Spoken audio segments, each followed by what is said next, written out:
What? Hey, what? We're live. Welcome in, everybody. Hi. Ryan Rooney, Hi. number one. Hi. Hi. Jason is in a t-shirt today. You never get me t-shirt, Jason. I don't. Not often. This is a good day. That Chai Cat, what's up? Boop. Sup? Lumberjack. Sup, Lumberjack Tim? How are you doing? Michael Holtz.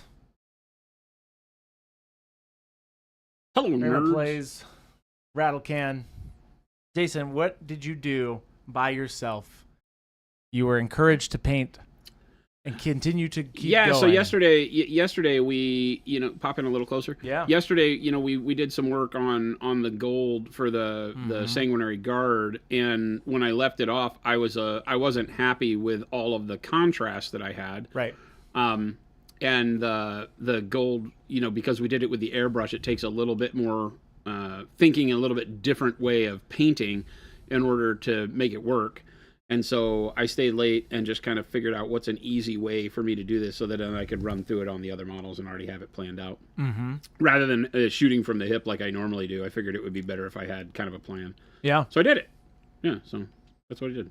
I like it. So I did it. I got more contrast on it just with washes. Okay, just with washes. Got it. All it is washes. So we'll be able to do more of this with the other bros. Paint Liquor, Sarcastic Grandpa, Sugar Rush. What's up? What wash did you use? Did you say that? I was reading chat. That's pale yellow for all of you who don't know. Yeah, I'm making him say that so that he doesn't ask me what color I'm using here in exactly T-2 minutes. Now, that's not always for me. That's for the people just now tuning in as our numbers go up, as people start to trickle in. Oh, here we go. The washes I made were just the same colors that I've used on the model. I made a dark yellow-green and a orange-yellow wash. Okay. Got it. And I was able to use that just to bring color back in from where the airbrush tends to eliminate a lot of your more harder edge contrast that you want. Yep. And so we just put that back in there. You can see on this side where I haven't done the highlighting yet. Right. You can see how the green and the yellow kind of warmed it all back up. And this, of course, is a lot more in line with what we're doing. On the big guys. Yeah, absolutely. I can see that. Silent Seth, what's going on? Panic Bomb, Paint Liquor. Chat, we're here for you. Who's got the big plans for the weekend? I keep asking guys around here, and they're all like, "Oh, I'm gonna go hang out at church, and then I'm gonna do a thing and a thing and a stuff and a thing." Looking for something exciting. Who's doing something exciting? I want to be inspired by somebody else's exciting weekend plans. We have Nova coming up, so I have to prepare for that. I don't have any exciting weekend plans, so that's what I'm prepping for. Prepping as in getting my house ready for when we're gone. Danger Boy, what's up? Hi, y'all. Why do you make us come here? I like to live on YouTube, LOL. Hey, you can live on either platform. We're on YouTube right now. We're on YouTube and we're on Twitch. You can watch us live there. You can go wherever you would like. Dealer's choice. Danger Boy says, thanks for streaming, by the way. Absolutely. We got you.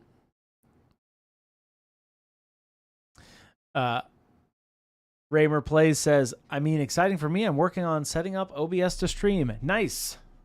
That's always fun. Good luck.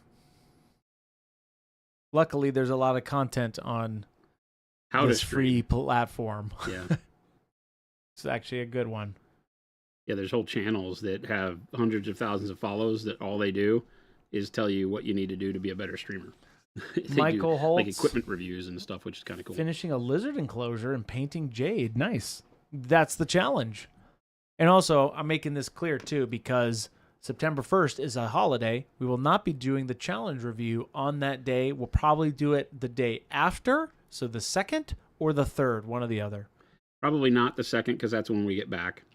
That's true. It may be later than the 2nd or 3rd. Maybe the end of that week. Panic Bob says, I got stamp kit from Goblin Hobbies, so gonna mess around with that. Cool. It's funny. We showed that thing off on stream. What thing? The stamp kit when we were doing it. Oh. way before they announced they were doing it, we did the same thing. Oh. And we showed it off on stream. Interesting. And it never got to a point where we felt confident in the way it worked, so we didn't ever release it. I got to speak with Brent from Goobertown at Adepticon when they were showing it off at their booth. They had a booth there, or they were sharing a booth with somebody. I forget who it was. And it was good to see him doing it. Mo says stream running Monday and Tuesday ? Not Monday. We're not here. Gotcha. This Monday. This next Monday. Oh, next Monday. Yeah, Monday and Tuesday coming up. Yes. Yep. I thought we were still on the September 1st thing. No. Yeah. Next week we will be here streaming Monday and Tuesday before we're off to Nova. So next week we have Wednesday, Thursday, and Friday off. And then, yeah, we'll be back the following. Correct. November says, what's up, chat? If What's that's up? your real name. Chat is the real name of everyone in here. That's correct, November. What's up, chat? If that's actually your real name. If that's really who you are. I hope so. I don't know. I never trust chat. You do. You do. I do? Deep down. I don't think I do. I think a little bit. Maybe a hair. Every now and then, they surprise you. What kind of surprises? Name one. You know, What are you talking about? in the horror movies, Yeah. when you're taking a shower and you hear your roommate / significant other supposedly, allegedly, come into the bathroom. Yep. And you get all excited, like, oh, maybe they're gonna take a shower with me. Maybe it's gonna be something really cool that happens here. And then all of a sudden, it's a dude in a hockey mask that Oh no! that like either hatchets you to death or spears you through with a table leg or something like that. Jeez. That's the kind of surprises that chat gives us. It's that every time somebody comes into the bathroom, you think of these things? Well, luckily, not a whole lot of people come into the bathroom when I'm around. But Lumberjack says, my weekend plans. Help my friend move across the state to Pittsburgh Saturday, then possible hike or painting models with my lady on Sunday. That awesome. sounds great. Has she been painting more? That would be awesome. Sugar Rush, that's why you have a shower gun. That's funny. I need one. I need a shower gun. What's a shower gun? I need a shower gun. Just so that, because I've seen Psycho. Oh, boy. I need a shower gun. You tell Jen. Babe, I'm buying a shower gun. Be very careful. Zilfer, welcome in. Mark Strong says, thank you so much for everything you guys do. Love the content. Y'all's paint are incredible, both airbrush and brush. Thank you. Yeah, literally. Right back at you. Thank you for joining our little community and hanging out and learning how giving to our paint. content a watch, joining the community, jibber jabbering with us, giving us a reason to be here. Means a ton. Basically, I went back and after I finished highlighting all the areas that we didn't quite get done during the stream, and then I went and did a wash first of dark yellow green, and then after the dark yellow green with the orange yellow. Shockter, I hope I pronounced your name right. First time chat. Welcome in. Can I ask for advice? Absolutely. I want to paint Grey Knights, but as non-metallic metal, because the dedicated paint for GW is totally ugly for me. Oh no, the dedicated paint for Grey Knights. Okay, Grey Knights is totally ugly for me.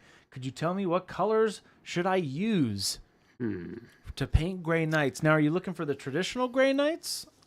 I'm thinking that's what you're thinking. They're silver, right? And so it's really just a matter of how bright do you want your silver to be as you're doing your non-metallic. And then it's the key of, start with something that, for Grey Knights, I feel like you start with something in the blue hue. You can start with dark gray blue. You can start with blue black. technically you start with Payne's Gray and work through white blue like I do on some things that you see me painting, where you can just use those two colors and you can get bright enough. It really just depends. Because normal steel is going to be kind of in a mid-tone range of brightness, and I don't know that that's what you want, but it might be. I'm trying to look around and see.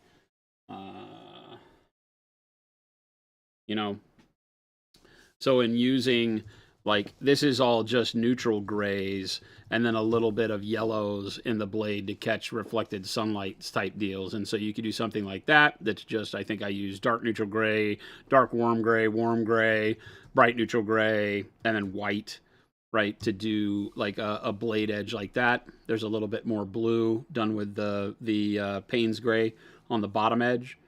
So you have stuff like that you can do. Obviously, his armor I've done differently. I've done this with a lot of the dark sea Ben and the white blue, so it has a little bit more greenish to it. This would look really cool without the rust colors and stuff, because this is obviously more nurgly. But you can see like kind of a greenish sea foam coloring on the armor can look really good, and Grey Knights would probably look really good like this. Then you could do like the capes and the other parts in reds, and it would look really bitchin'. So there's all sorts of colorations that you can use. I prefer to have my steel be like this. It has kind of bluishness to it. In this case, a little bit of green, because we started with the dark sea Ben, I believe, on this, and added in the white blue to the dark sea Ben to work us up. So there's all sorts of ways that you can create a metal that I think would feel really cool on Grey Knights. I think that just the regular gray workup might be a little bland. It tends to look a little boring. So something like this, I think, works a lot better. Mo says, Jason, how about that Adrian Smith stuff, eh? Give us a show, mate. No. No. How about no? There you go. Wish.com non-metallic metal, blue, black, plus khaki. Yep. Also works great. Schecter says, good reference. Thank you very much. Absolutely. We love those kinds of questions. Feel free to ask away. What we're here for. Give you hopefully a little bit of inspiration. Mo, get you going. If you're crying real tears, we will not apologize. We're sorry, though, but we won't apologize. You apologize right now. It's coming, Mo. You'll be ready. Paul says, do you guys make any or recommend any gap fillers? Is your texture sculpture with long hair male or female? The texture sculptor for which they both have, the two humanoids have long hair. Both of them do. Yeah, so both the hunter and the warrior, but the warrior is a female, the hunter's a male. Mm-hmm. And gap fillers, any recommendations, or do you make gap fillers? So it depends. Like for normal gap filling, I use our super glue, and it works like a champ. You can, depending on if you're building like plastic models, you can use the scraper tool and scrape the seam you're talking about. If there's a little bit of a gap, let the plastic from the seam scraper action fill the gap for you a little bit, and then just kind of hit that with super glue. That works fantastic. Oh. Shaker, thanks so much for that Prime sub, and Retired 11B rated. Welcome in, Raiders. Welcome, everybody. Painting up some Blood Angels right now. Our Heresy Blood Angels. I am doing some Sanguinary Guard in there. November says, I switched to I switched to a glass palette. What are some pro tips for cleaning them? Dawn soap in a 5-gallon bucket. 100%. Let it soak overnight. Talk to the man. He cleans them. That's it. I take that glass palette, I put it into a 5-gallon bucket with a lot of soap, a lot of Dawn soap. No free pub, but that's what I use. And it works like a charm if you leave it overnight, and then you can scrub it away with something. Looks like our focus is up here. Can we focus down here? Sure. There we go. Cool. There you go. Cool. Kill. Kill. Very kill. Kill. Thank you. Kill. It's very cute. Good question. I prefer to use a wet palette. Does Jason's layering method he showed in the video work with a wet palette? 100%. And a wet palette in its purest form should not be thinning your paint. It's one of the reasons I don't use one, because here in Arizona it's so dry. And before this, I lived in Colorado where it was also super dry. And so I'm always having to fiddle and add more water, and typically I would add too much wetness to the wet palette to overcompensate for the dry nature of where I live. And by doing so, it just instantly starts thinning the paint that you have on it. It shouldn't do that. It's an unfortunate side effect that in our hobby world, a lot of hobby paints are too thick to begin with, and they don't really paint well until you thin them. And so a lot of people will put so much water on their wet palette because they need to have it thin the paint. In those cases, yeah, I mean, you still just need to be able to thin your paint for the opacity you're looking for, but wet palettes work great for it. Same style of painting. Like I said in that video, it doesn't matter what you're doing, how you're doing it, that will help you. Think in terms of every time you go to apply a color for the first time on the model, making sure that the first coat is thin, and then the second coat gives you opacity of that color. If you attack it that way, then your chances of success of both blending and layering and all of that is going to be way higher. It's just going to feel very natural to you. I think it's one of the biggest components in learning to paint bravely, so to speak, because with that first thin layer, you'll start to notice how little of an impact you have or can have in that, first application of color. And that allows you to play around and see with where you want to put the paint, is that the spot where I want that color, how much of it, and gives you a little bit of freedom to feel like, you're not worried about mess it up. Do you like, Damage Inc. says, do you like how the glass palette feels rather than the neutral gray palette paper? I've been thinking about investing in one. They're both the same to me. I've been using them for so long, they feel the same. The paper doesn't feel any different to me than the glass, really. I mean, I'm sure if I were to think about it long and hard, it probably feels a little bit different, but not in a way that... A little less wasteful. That's the big key. That was the whole thing for me, is I hated the fact that when I only used the palette paper, I was throwing it away all the time. And glass palette, we can just clean. Questions about the Color Forge primers. I know you said humidity doesn't affect the primers, but what about heat? Is there a temperature you aim to keep below before spraying? I know it gets really hot there too. Nah. We haven't really had to do anything, right? You spray all the time. No, I would say this. I keep my spray paints indoor. Well, yeah, don't let them sit outside. Don't even keep them in the garage. I wouldn't recommend if you have it. You want to keep the cans in room temperature all Yeah. the time. That's just true of any spray paint. Yep. Not just ours. That's just a spray paint rule. But as far as like then taking the can outside and spraying with it, no, there's not really any. Yep. I've had zero problems in our extreme heat, that's for sure. Batch painter minis, first time chat. First time in, looking awesome. Yep, working on some Heresy Blood Angels. Working out the details on what the Sanguinary Guard will look like versus the normal Bros. Mm-hmm. So just kind of slowly moving around this first Sanguinary model. It's kit bashed. Mark IV armor. Or Mark III. Yeah, Mark III on him, Mark IV on this guy. And so we have a veteran and then our Sanguinary Guard guys. We've been painting randomly across the army as we figure out both the scheme and just the general layout and list. So Danger says, I have the primary cyan, expert acrylic, and transparent blue. What would be a good blue to keep? What would be a good blue to help maybe fill any gaps? How different is ultramarine? Ultramarine's very different. It's good single pigment, kind of a... I don't want to say that ultramarine feels super violet. It doesn't, but it has a different bluish tone to it, obviously. It's very, very vibrant, though. Really good blue, depending on what you're doing. It may not work for every instance where you want to put blue on a model, but...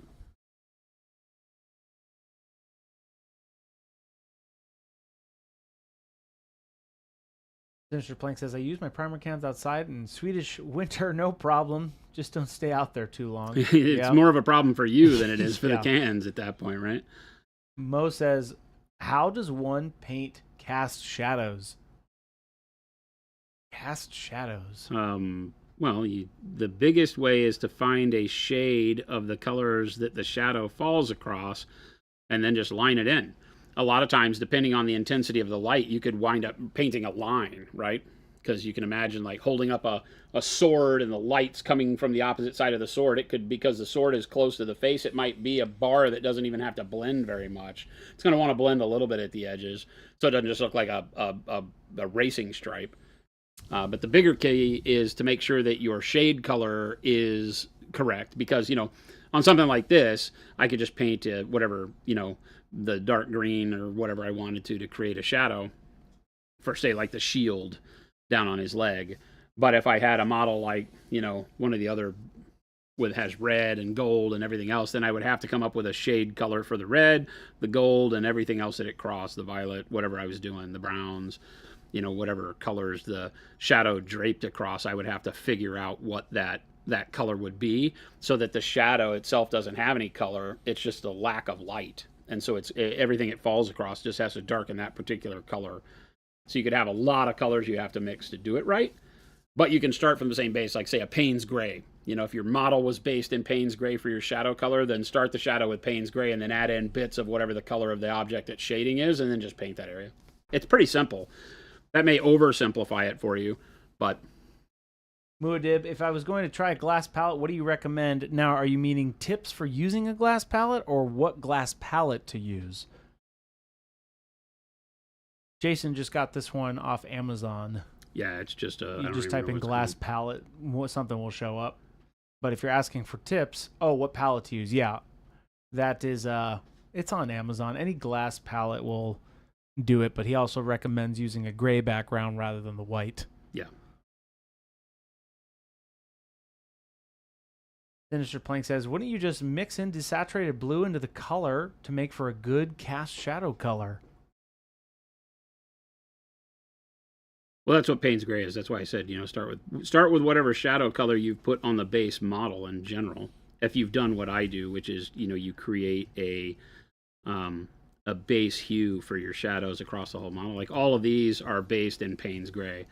So no matter if it's the gold or the red, right?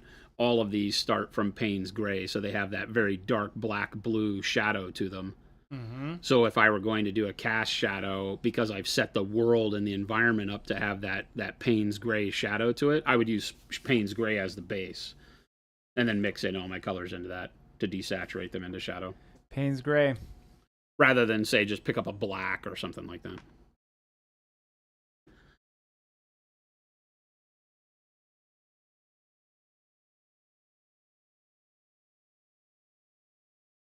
Batch Painter says, being that you hold the model with your hands, do you find your paint pulls off in places? Not generally. I'm not grasping it very tight. So it shouldn't have anything. Now, if I bang it around, obviously it'll cause me problems, but typically I'm not doing that. If you came by right now and grabbed the model, you'd be able to pull it out of my hand. Damaging says, so if I use dark purple to start my Ultramarines, do you recommend using dark purple for anything like guns, helmets, swords, etc.? Sure. Yeah, is the shadow color the same across the whole model? So if you started the Ultramarine in dark purple, is the bolter also dark purple shadow? Like are you treating it that way? Because if you did a different shadow color for each piece, then stick with that shadow color probably. But I like a unified shadow color because the shadow is more of an environmental thing, right? Philip says, I'll send Christopher $1 to stand up and yank the model out of Jason's hand. False. Nope. Wouldn't do that. It might be funny for a second. Just 1 second. It would be funny for the crowd because the community would see my face like, what the heck are you smoking, Christopher? Philip, in what world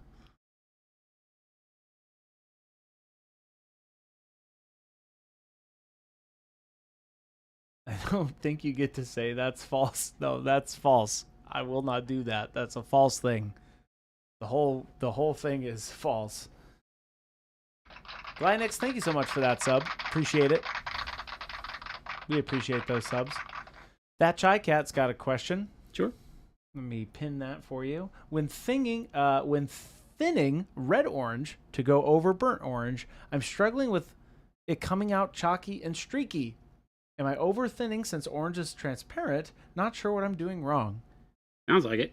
Anytime your paint is getting streaky and chalky, anytime I hear the term chalky paint, it's over thinned.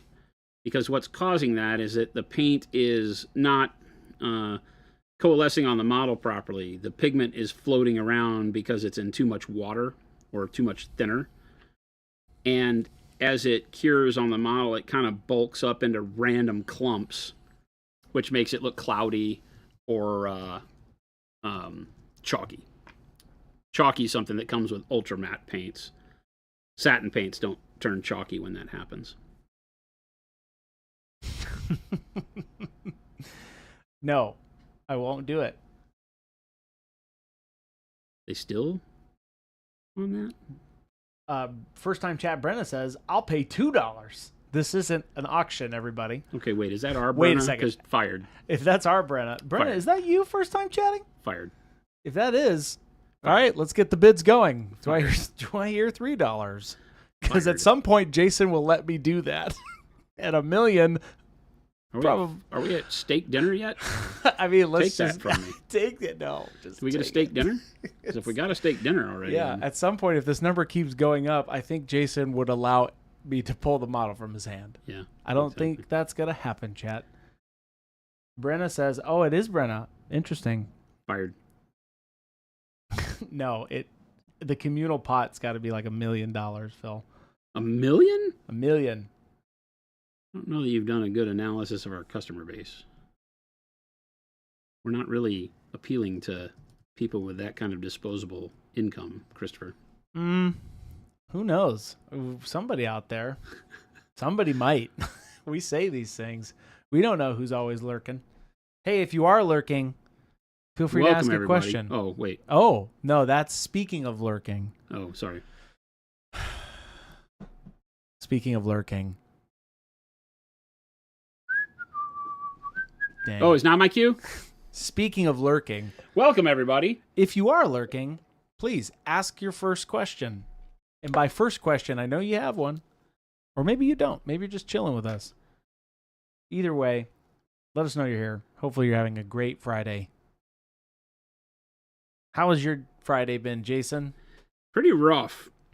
What? Pretty rough. Yeah, I Really? know. I'm sorry. Gabe just got mad at me for that same thing, I'm sure. What are you talking about? Well, because all morning instead of today, chat, I'm in a t-shirt because I stayed home this morning. I just came to the office for the stream, Oh, yeah. and it's intended to be kind of a pseudo day off. I work from home. Yeah. Once a month on a Friday.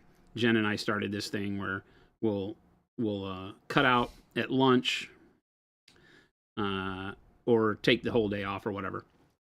And today, Jen woke up with a headache, so that was not good for her. Dang it. And I'm then sorry. on top of that, I've been battling with this real estate stuff, right? Because we're yeah. getting a new building Sure. and a new second building, I guess is what you'd call it. We have a secondary facility where we do our production right now, and that lease is up at the end of October, and we've been looking for a bigger secondary facility, and we found one. And so we've been negotiating the lease with the brokers and the attorneys and all that stuff. Industrial leases suck for getting anything done quickly. That and is a so lot. this morning was just dealing with what was like should have been done 6 days ago, you know? And I get frustrated, so I let it get to me. Sure. I'm happy to be painting with you people now. We'll leave it at that. We'll leave it at that.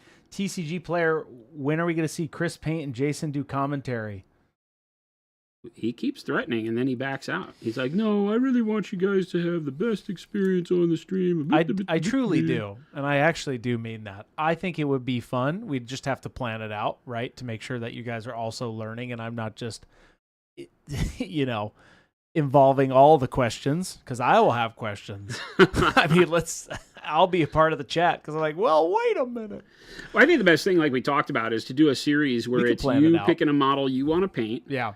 And then we just do, we teach paint 101 to Chris for some of the things that you really wanted to do. If it's something that you want to learn non-metallic metal, if it's something where you want to just learn to blend better. I think because that would anything be good. you've got as a thing you want to do, I guarantee there are a lot of people in chat who would really benefit from that. I think the massive benefit of that would be doing some kind of non-metallic metal. A, because I do not paint that way. B, I've actually really never mentally even tried it. And by mentally, I mean physically too, like on a model. And you'd probably learn, I would be learning, and hopefully the discovery is where you learned with me, right? It worked really great when we did it with Jen years ago. Yeah. Jen painted her first non-metallic metal on stream and did I think, we did gold, imagine that. Yeah. And everybody really loved it. So we know it works. We just have to test. Now is like the A/B test on, is it just Jen? It's just Jen, the hidden artist that we just unlocked. Well, we know that's true because she just hit the ground running. Jen picked up like her first model and people were like, lies! That can't be your first model. That can't be your first model. She's just very good at that kind of focused activity.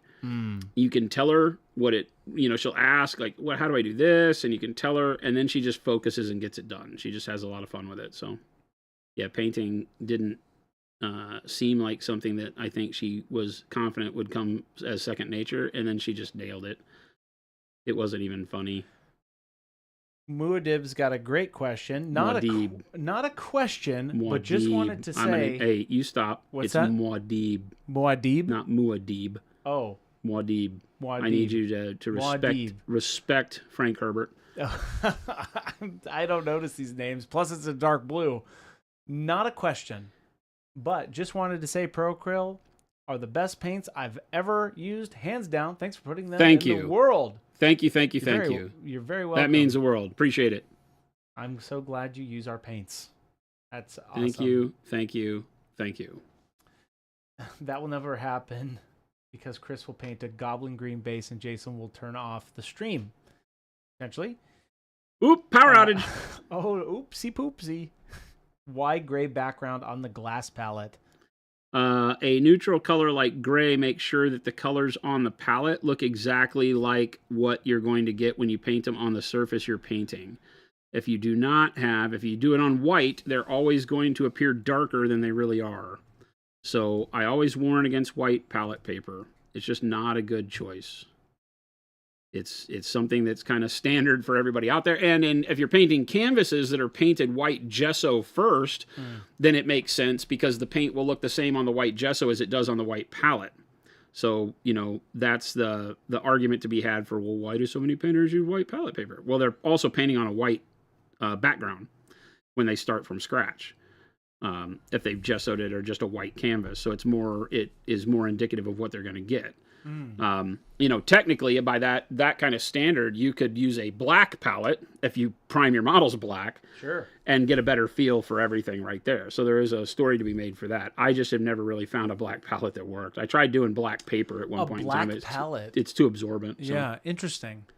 So gray, and a lot of artists will use tan, like a beige, neutral beige if they're painting in a warmer palette. But the neutral gray is just fantastic because all these colors look exactly like they do on the palette on the model.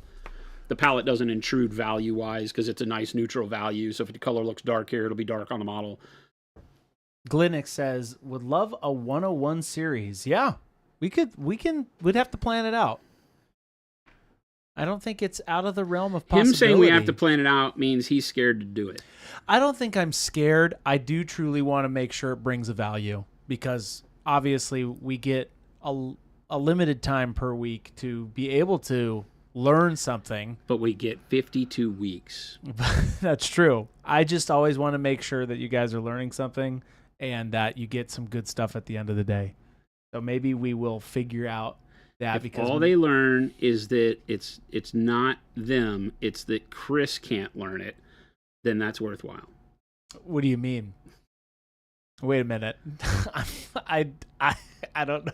I know what you're saying, but it doesn't sound semi-true because if maybe it is just me, we learn pretty quick. No, I think you do great. Got me as coach. That's true. Yeah, okay. How do you go wrong? We'll figure it out. Can't go wrong. I got you. We'll figure it out, and we'll plan it out, and we'll let you guys know when we're going to do it. And yes, Chris owes us hot pink plaid. We're not doing hot pink plaid. I am not teaching Chris how to do hot pink plaid. Chris lied to us and said he had it all figured out. I do have it all figured out. He doesn't have it all figured out. I do in my mind. I don't know if it would be executed well. Chuck says, absolutely. Chuck, I miss you and Jade. Your face as we hang out again soon, says Wad. Hey, Chuck, you doing some OPR squads? Chuck, dude, where you been, baby? Chuck, I'm glad you're back in here. Where's Jade?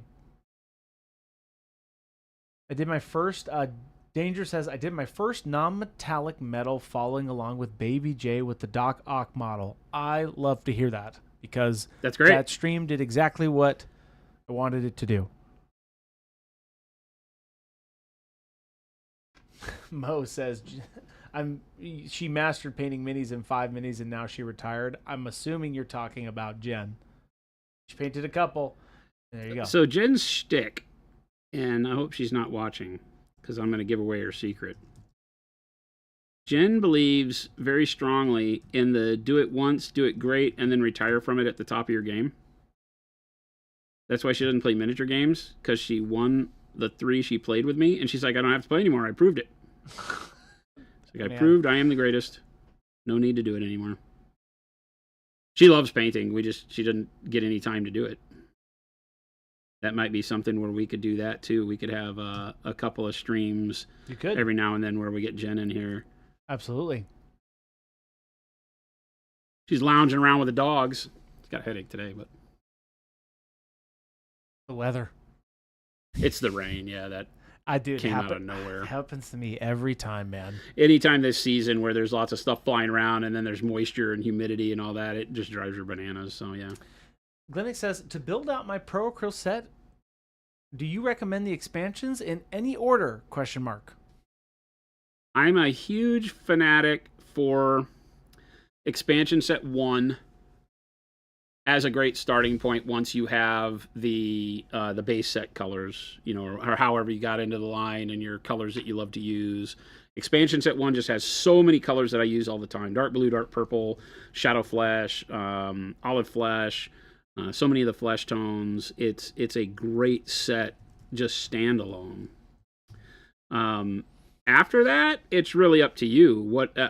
Because I'm a big fan of people buying colors in the way that they need or like the colors, right? So if you're painting an army that needs, some yellows, we do the build your own set on the website for that reason, because I never know what colors you're going to need and like as much as you will. So, use and buy what you need past that. But I think expansion set 1 is one that everybody can really benefit from. Pop in real close, because we weren't talking about it, but I want to show everybody. I'm doing that kind of, people ask me a lot of times, like, how do you set up a blend for doing like the top of a shoulder pad? And it's that starbursty blend. You're taking the brush and you're bringing brush strokes from the outer areas into this top spot, like right here.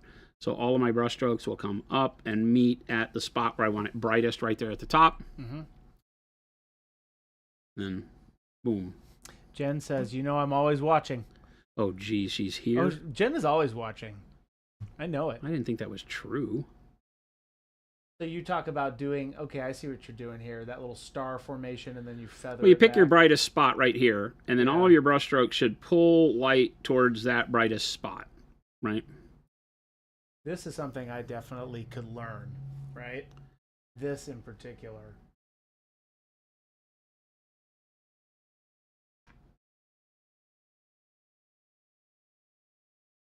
And it's good to do it with quite a bit of water loaded on your brush so that the paint is, fairly, I don't have anything to put it over here except for like all my tattoos. Yeah. But it needs to be fairly thin so that it's not having a tremendous opacity over whatever you're painting it on. but that it just brightens that whole area. Because especially when you're using something like this, like pale yellow or white, you know, it's going to brighten everything no matter what. You just kind of glaze it over, but make sure all your brush strokes go to that spot that you've set up where it's going to be the brightest. Slayer Street says, are dark blue and dark purple supposed to be a little satin ? They can be. The pigments that are in them are more satin, so depending on how you're thinning them, they can get satin quicker than some other paints. Yeah, see, can we, because we're way out of focus here. Our focus bubble should be able to handle it from up here to down here, right? Sometimes. Refocus this up this way a little. That looks good.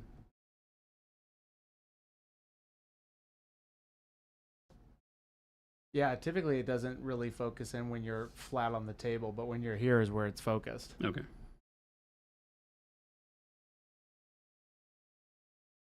What Jason just said to Chris is a game changer if you weren't doing it already, says Mo. What's that? Are you talking about the way he was talking about the starburst? Yeah. That's what I'm assuming you're For doing round surfaces, it's really the only way to ensure that you get, you know, a good basis for your blend when doing it on the brush. The airbrush will do that automatically because it does that cone of paint. Yeah.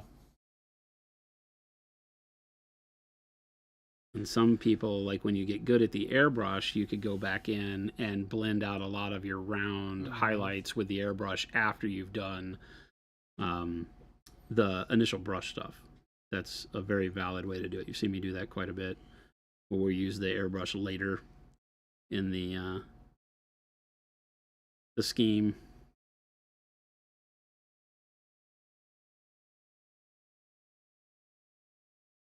Oh, pulling your brush strokes to light. Yeah. Jade says, work has been bad, y'all, so I tired. Well, we're glad to see you in here. Sorry to hear that work has been bad. That's never good.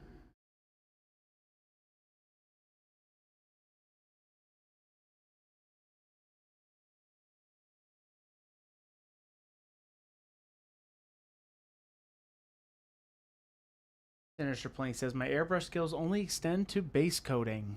It's fine. Nothing wrong with that. Do you blend with the lighter color, darker color, or mix in the airbrush? When you use the airbrush late in the game like that? Is that what the question is? Yeah, do you blend with the lighter color or darker color or mix in the airbrush when you're blending? It depends on what you're trying to do. If you have something where you've done a highlight, like say on the top of the shoulder pad, and you extended it too much, then I would go back with a mid-tone color along the edges to feather that blend back in. Mm-hmm. Sometimes if I just start with a small blend of the shine, then I'll go with the highlight color and let it feather out. It really is just dependent upon the model and how the initial brush blend that I put down worked. Or didn't, in certain cases. We'll take some time. I'm not really doing that with these because this is kind of my advanced army painting mentality on these guys. They're not going to be that focused, I don't think. I'm wanting them to look good, but I don't want to spend that kind of time. It's the cleaning time for the airbrush that winds up making that the biggest time sink. It's not the amount of time it takes to do the airbrush work. It's that it is the setup and breakdown time. Because you're usually not doing much in the way of actual use of the airbrush when you do that late blending method. But you still got to clean it. You still got to set it up, mix the paints. Damaging says, I love your painting style. It looks like a character is frozen in a moment in time. It feels like it's in action and not static. Thank you. That's great to hear. One of the big keys for me is that I treat everything as if it is a photograph, right? We're trying to paint what is a moment in time, like you said. Yeah. Each miniature is a three-dimensional photograph. It's why I like non-metallic metal. It captures the light no matter which way you turn the model. You get the highlight and the shadow exactly where I wanted it for the pose that it was built in. and then you can kind of, it allows every model to be a little bit different. It does take more time, I think. I'm obviously not the fastest painter in the world, but at the end of the day, it makes my models more what I want them to be. Now, when I'm painting armies, one of the things that we've talked about a couple times, like this, is that I'm not as focused upon any one dynamic light source. And the reason for that is that, I want it to be more of a generic, outside from the top light, so that when it's on the table, that all the models look good and they don't start to look kind of ridiculous. If you've lit like the upper left of the model with a really bright OSL or something, it can start to look ridiculous on the table if your models aren't all turned correctly facing the right direction, right? So I'm trying not to paint the models to where if one of them is, if you're looking at them on the table and one's facing left and one's facing right, they should look good. Yeah. You should still be able to find contrast. So that's why I'm not really, like some models, you'll see me do a light that is very noticeably from one side of the model 10 or 2 than the other. This one I'm putting just as bright of a highlight on the right shoulder plate as I am on the left, so that no matter where this model is on the table, you get good contrast. Yeah. And that's key for me in the long term, so that, again, because I'm, remember, this is the view we get of our armies. That's true. I've always joked that, in a perfect world, you'd paint the back of your models really awesome and leave the fronts really bland, because that's what your opponent gets to look at. I'm more interested in having the models look cool to me. Unfortunately, the backs of models are always really, empty anyway. So.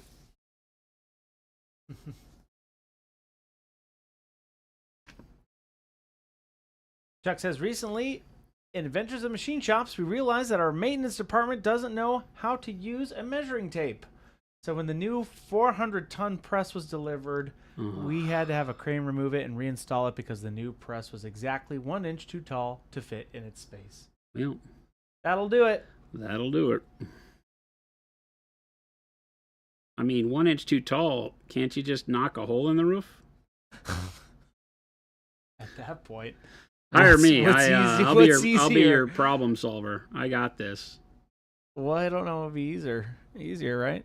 Recently, in Adventures in Machine Shops, one of the engineers retired and didn't tell anyone he had a revision changed on a product before he left. So he made a 40,000 bad. Oh, he made 40,000 bad industrial meat grinder blades. Chuck, where have you been? There's that. I love how when Chuck has a problem, it's at a scale I would have an aneurysm about. It's all relative, I guess, right? Chuck's like, we had to throw away 500,000 wrenches. Oh my gosh. That weren't done right. And I'm like, oh, there would not be enough graves for the amount of people that we would be needing to bury in the desert. Is there a workup? As Rattlecan is asking, is there a workup on the inside of the jetpack blasters? I've only done the one, and it was done with painted all white, and then I think I did transparent purple, and then I went back with sky blue, and then transparent blue, and then just edged it in white blue. It's very, very quick. It was meant to be kind of like, when you have you look down in the area where the gas pilot light is lit, and it might be that kind of bluish, purplish light, until it flames up into full power. I wanted it to be kind of that dull, I wouldn't expect there to be lots of flame because they're not jumping. I can imagine they just landed and the things are cooling off. So transparent purple, transparent blue, and sky blue, I believe. That's what I'll do for the next time.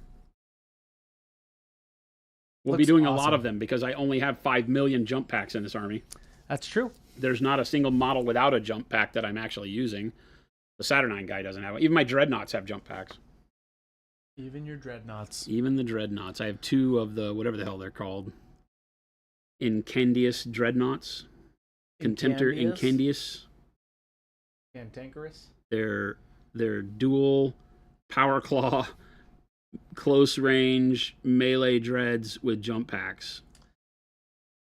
Jade says a person in a key roll went out on 3 went out on medical 3 years ago, then passed away, then another hire in 2 that was bad fit, but no one did anything about the complaints. She left in June. Turns out she really hadn't been doing her job for 3 months prior. I'm doing the massive cleanup. Yikes. Jade and Chuck, what's going on? A lot of stuff going at your places of employment. I'm sorry to hear all that. And that sucks. We're very lucky at Monument Hobbies. And it's only when we hear stories like that we realize how lucky we are. We have an amazing team that I think by and large really enjoys working their jobs.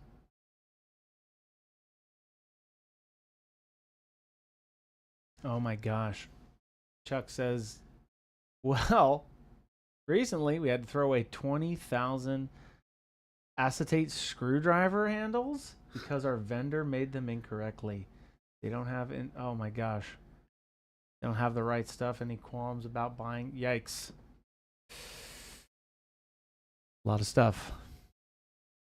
That's why that whole purchasing thing is so important to make Chuck sure says, that before you... I mean, today we got an email this morning. We have a vendor that we've been in talks with about doing some resin production for us. Sure. And as we're going through that, of course, they're quoting and giving us costs and stuff like that. And there was a deal that it's just like, I don't understand why they're like quoting this one piece so high. Like, we make that right now and it's only, half of what they're quoting us. I just don't get it. So I was like, it just must not fit their process for manufacturing.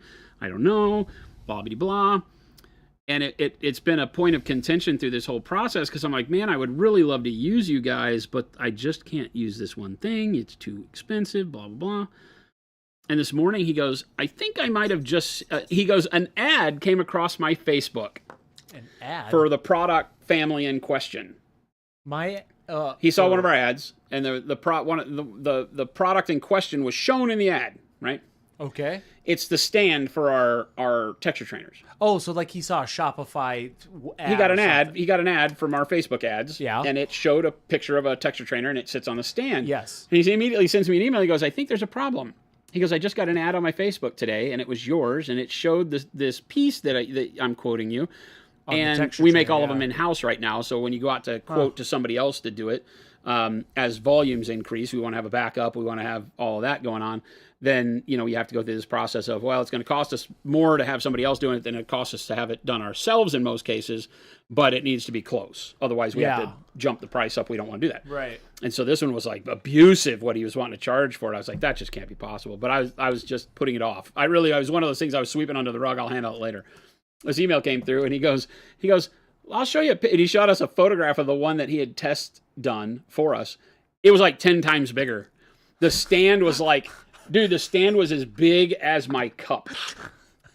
And when you put the texture trainer on it, the texture trainer was like this little thing on this like lighthouse. So that's the kind of stuff Chuck has to deal with, right? Is that there's nobody in that line of thinking.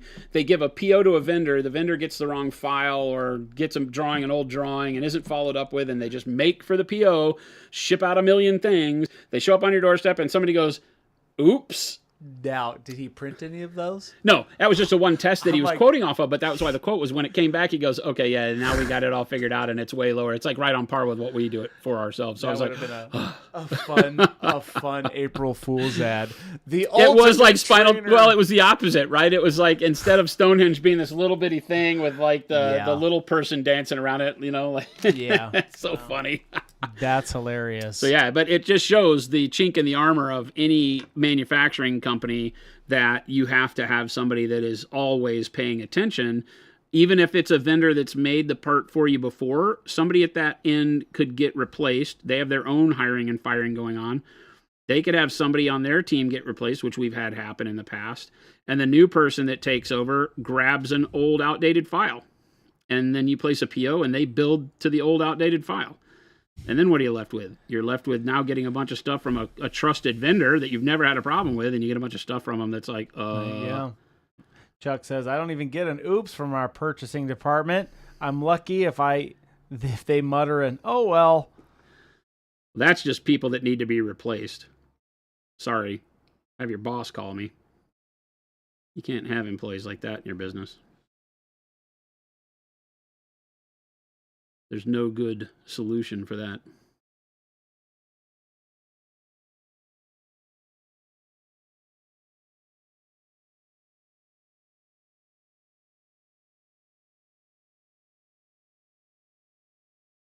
I can imagine in some businesses, like we know, I have buddies that run like plumbing firms, HVAC firms, and like their business is filled with a lot of family members in some cases. Sure. So you're always at well, it's my brother's wife. I can't really yell at her the way I need to, There you go. It'll happen. That's what happens with Chris a lot. What do you mean? Chris is my brother's wife. Me? Stew on wait, that. what? Stew on that for a second, Chris. Chris like, wait, what? I lost a screw there for a second. Wait, what? I am not, just to be clear, I am not his brother's wife. I don't have a brother. And your brother doesn't have a wife. It'd be very hard. Technically. It'd be very hard. Oh, I love that Chris had to sort that out. Yes, T. Schmid, between you, chat, Jason's quick quips, and I'm trying to catch him off guard, and it works every now and then. Every once in a while, I look over there. He doesn't catch me, but I look over kind of side eye to see what he's paying attention to, and he may be staring at one of his screens really intently. I'm reading over everybody's questions because then if I miss one, then I'm like, hey, pay attention. Like, okay. There you go. I missed that one. I had to process that one because I'm like, I'm his brother's. What? You His say, wait, brother? what? Something about this feels all wrong. He didn't call me his brother. He called me his brother's wife. And he wants to yell at his brother's wife? I don't know. And we're a plumbing company now? And speaking of that, the whole Fisher family works here? Oh, this is also true. So it's Hey, Fisher but that's family okay. hobbies. I rue the day that it becomes Fisher family hobbies over my dead body. No free pub. No free pub for the Fishers. Great family, by the way. But no free pub for the Fishers.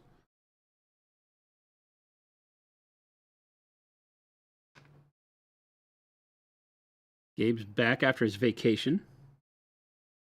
That's right. We got to deal with Gabe again. Yep. Yep. Yep. He's a great guy. That Gabe. We're going to go to Nova next week. So if Yes. you're all in the Washington, D.C. area, we will be there for Nova. I know there's a lot of stuff going on there right now, but we'll be there. There's always something going on in Washington, D.C. Am I right, chat? It's the nation's capital. But we'll be there looking over all the pretty models, doing some painting, seeing if all of y'all have been working so hard. Cannibal, I know you said you've been working on a texture trainer and you're going to submit that. Yeah, I'm all excited for We're the gonna see Capital Palette. I always love watching and the people interact and listening to the conversations that happen by the case as people check out the models. Yeah. Seeing the models is always such a tremendous amount of awesome stuff there. Gonna Nice. be good. Gonna be Cannibal, good, chat. Definitely excited to see you. If you've never been to Nova, make it something, especially if you're on the East Coast, put it on your bucket list. If you're in the Midwest or on the East Coast and Washington, D.C. is not tremendously far for you to travel, put Nova Open on your bucket list. It's a great show. I love it because it's a casual show. It feels very approachable. There's no real... Like, if it's your first time ever playing games, very approachable. There's people to do pickup games with there. There's all They sorts got of a very... big game hall. Yeah, big game hall. Lots of friendly people hanging out, ready to teach and have a good time. And then from a painting perspective, it's even better, because you can literally sit around and paint in the casual painting area. There's classes galore. Dan does a great job of setting up all the classes. I think we've got a session, don't we? Aren't we doing we'll probably buy some pizza and sit around with everybody and chat? Yeah. It's like an AMA. I think so. Is how I pitched it. I don't know what it'll actually turn out to be, but we're doing like an AMA Friday night, I think it is. Yeah, we're very excited to see what you all have come up with because I know a lot of you in chat go, and we're excited to see what you've done. I know some of you have been teasing that you've done some texture trainers. Big Bob. Big Bob? Where's Big Bob? Because Big Bob goes. Big Bob's not going to be there this year. What? No, he's not. He said he's got some stuff potentially. He might, but he might not be able to go. We love really seeing you guys. And here's what I'd like to say. If you are at a show and you come up to me and I don't recognize you for a reason, I always say this: what's your Discord name and what's your name in chat? Because then I'll know exactly who you are. I find you. Yeah, I'm excited to see what you guys come up with.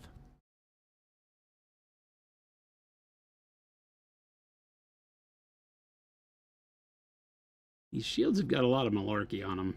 There's quite a little doohickeys on them. Awkwardish, I hate that I'm gonna miss you all at Nova. I should be going to the game and then at Adepticon though. Yeah, I'm bummed you won't be there. No Awkwardish this year? No What? Awkwardish. Wait a second. No, not this year, Awkwardish. How are all of your fans going to survive, Awkwardish? You have a big following. You have people at a Nova. group. I feel like there's a lot of people that are going to be bummed that there's no Awkwardish at Nova.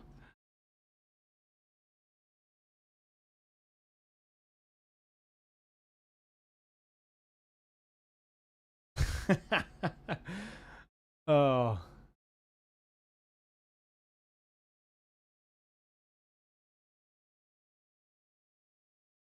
Yeah, Chuck, I'm sorry. You just missed it at Adepticon. We this year's Adepticon, right? We sold out of Nova Orange very quickly. Because I think a lot of people who weren't able to attend last year's Nova were like, "Oh, can I get Nova Orange here?" I'm like, "Yes." And people were just like, "Oh, I'm here. I want to get it." And then Chuck, sorry. Did Chuck not get any? No. Chuck says, if you see Chris at Nova, ask him why he sold the last bottle of Nova Orange on me at Adepticon. I did sell you on it. I think, yes, Chuck did get some. Yes. Controversially, people will be sad that Chris is at Nova. Yes, they will be. Wait, what? I have to confront them, and they have to confront me in person. Why are people sad that you're there? Yeah, it's a great question. That was from Little Billy. Oh, your nemesis. I would be sad if I was there, too. You are there. You're not allowed to be sad. That's not how that works. Chuck says, Chris said yes, buy it before Chuck can. That's right. I said, get it while you can. Wait, what? Chuck, Wait, I Chuck, apologize. what are you talking about, Chuck? You said you don't have? I have no Over Orange, nor have I ever had any. Oh, it's because we sold out and you... Okay, I see. I misread your first statement. It's because we did sell out and you got there late. Now it's Chuck's fault. You're putting this on him. I am putting it on him. That's right, Avian. Keep the jokes on my... Yes, I have a brush. Avian says, keep the jokes on medium. I have a brush in my hand. That's why. I run a very serious business paint stream.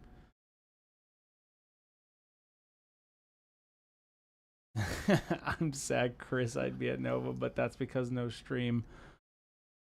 Ghoul says, I don't have Nova Orange either, Chuck. I feel ya. Hey, you can get Nova Orange. It's literally on the store right now. all the time. It's not limited, folks. Ghoul, we've said that many times. I have put links. Yes, Philip quoted me. Christopher says, if I don't recognize you, you just tell me who you are, and then I'll know. There you go. I guess these are the things I say. That is what you said. You said to get your Discord name, and then you'd know. So there was a little bit more to it than what Phil It's is. because people will come up to me and start talking like I know them, like a brother or sister, and then I'll be like, well, please, people know a lot more about us than we do about them. And you tell right? me what your name is so that I can have this beautiful, joyous moment of realization. And that's what really gets me excited. What are you drinking? Is Chris taking his hot pink moped to Nova? We don't allow him to take that anywhere. What are you drinking? Nunya? It's tea. It's tea? Iced tea. No free pub. I went to the kids menu for lunch. I know, I just noticed that. I'm like, that's a really red cup. I call Cane's the kids menu Make because sure you all buy it is Nova chicken Orange, fingers. extra stuff to make I'm shipping surprised that worthwhile. Cane's doesn't have mozzarella sticks and corn dogs. Corn dogs is and a wait, slice of cheese pizza and macaroni and cheese, because that would just make they need to add that stuff so they would truly just be the kids menu. that's what it is. There better be some liquor in that tea. It's Friday. No, I don't drink. I don't drink, little Billy. There were only 3 bottles and no more was left when I bought the 2 I needed last year. Hey, there you go. November says, now I'm hungry. Dang yes, it. Wad, you're Dang very... It. I got you, November. Alexa, buy me a pizza. Don't do it, Alexa. I do this for you. Wow.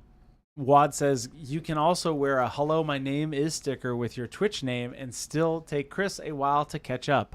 Well, that's what happened the first time I met you, Wad. See, I don't know sometimes, but I never forget.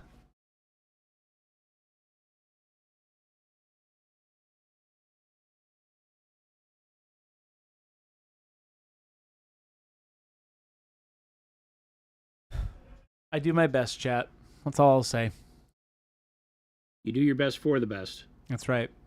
I've been here for that. I remember the spiel. I remember the sales pitch. Oh, yeah. Okay. Keep me accountable. That's all I ask.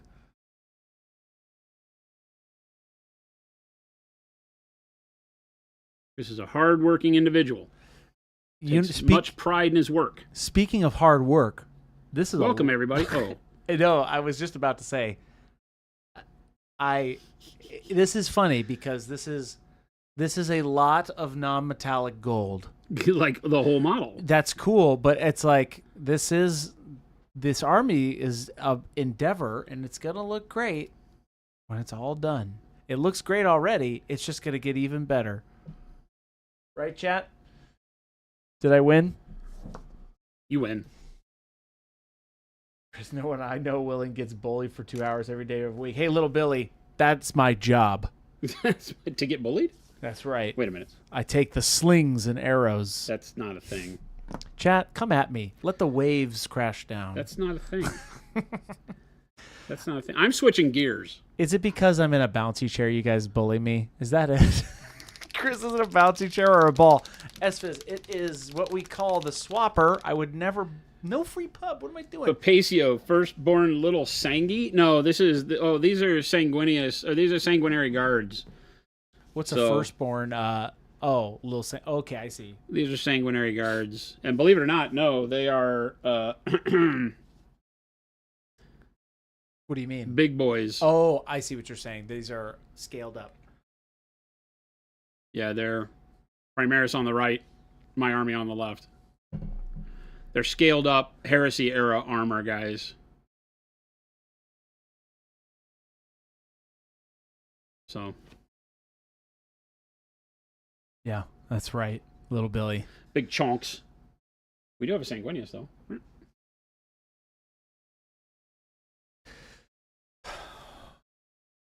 Could you take that Sanguinius and do a light orange yellow to match your other guys? Maybe. Kind of. I might try that to make him match more. He's like a rich gold, or are you trying to keep him separate gold? Like his gold seems like his armor gold. Could be a different gold armor, which is why we did that in the first place. Right. I think now that I've gone through with the green wash and the orange yellow wash on the Sanguinary Guard to get him the way that I like it, that I could probably do the same and bring him more in line with the rest of the army, but not identical. Yeah. Okay. So yeah, probably. Rogue Hunter Gaming, what is Jason's opinion on using Dark Plum as a shadow for a drab olive green salamander army that will also be a good bit of red details to tie it all together? I think it could be great. You know, reds and greens give you a palette of browns visually to work from, so there's no reason to not do something like the plum underneath green. I think that could be really bitchin'.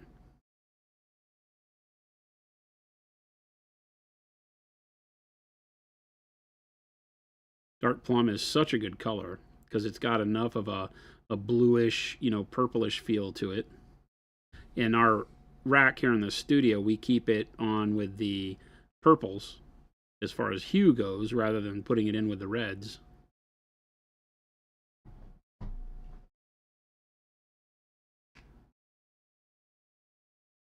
So, just so that everybody knows, if you weren't here yesterday, Jason has been talking about how some of these will have some silver trim.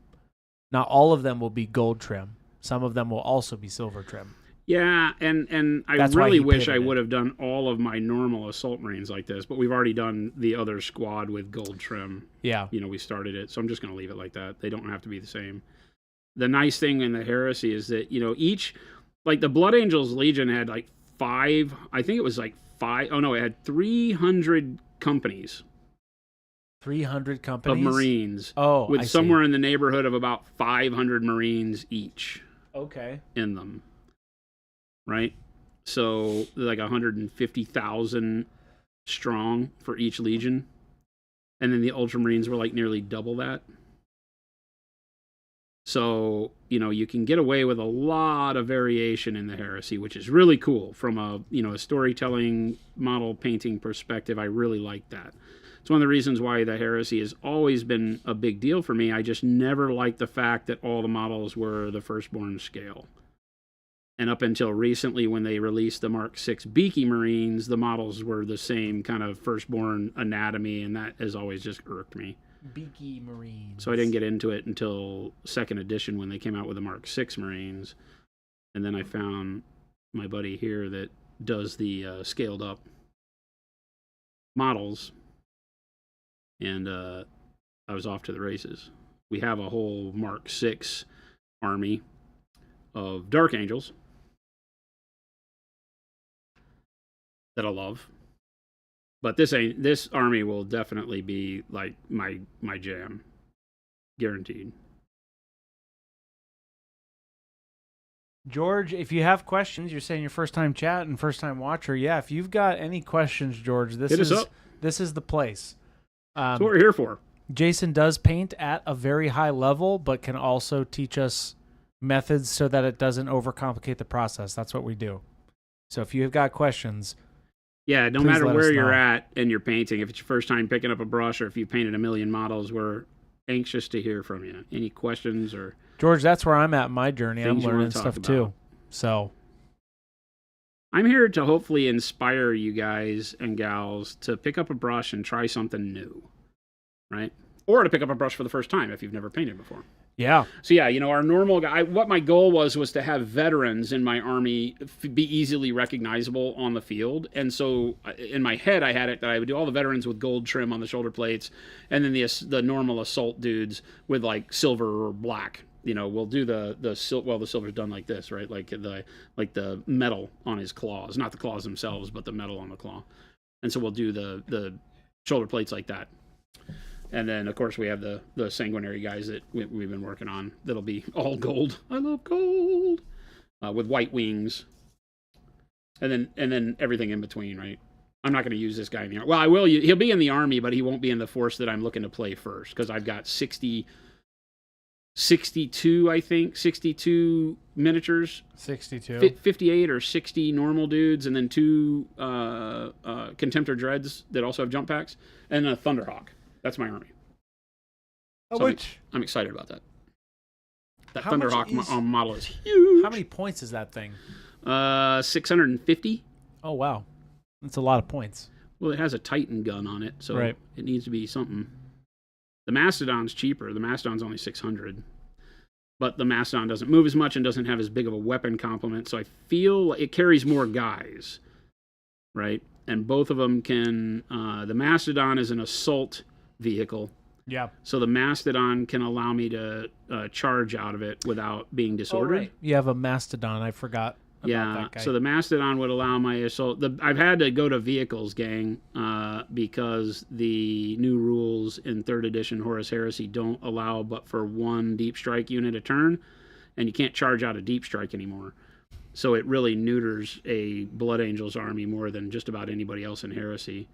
Because Blood Angels, their whole shtick, right? Like all of their special rules are built around them being an assault army and mainly deep strike.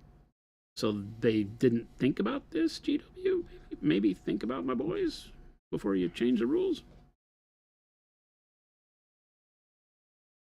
Because they got rid of Legion specific, like overall rules. So I thought the Thunderhawk would be pretty cool. Can bring in a Thunderhawk and imagine all of the dudes with their jump packs jumping out the door of the Thunderhawk as it comes in low.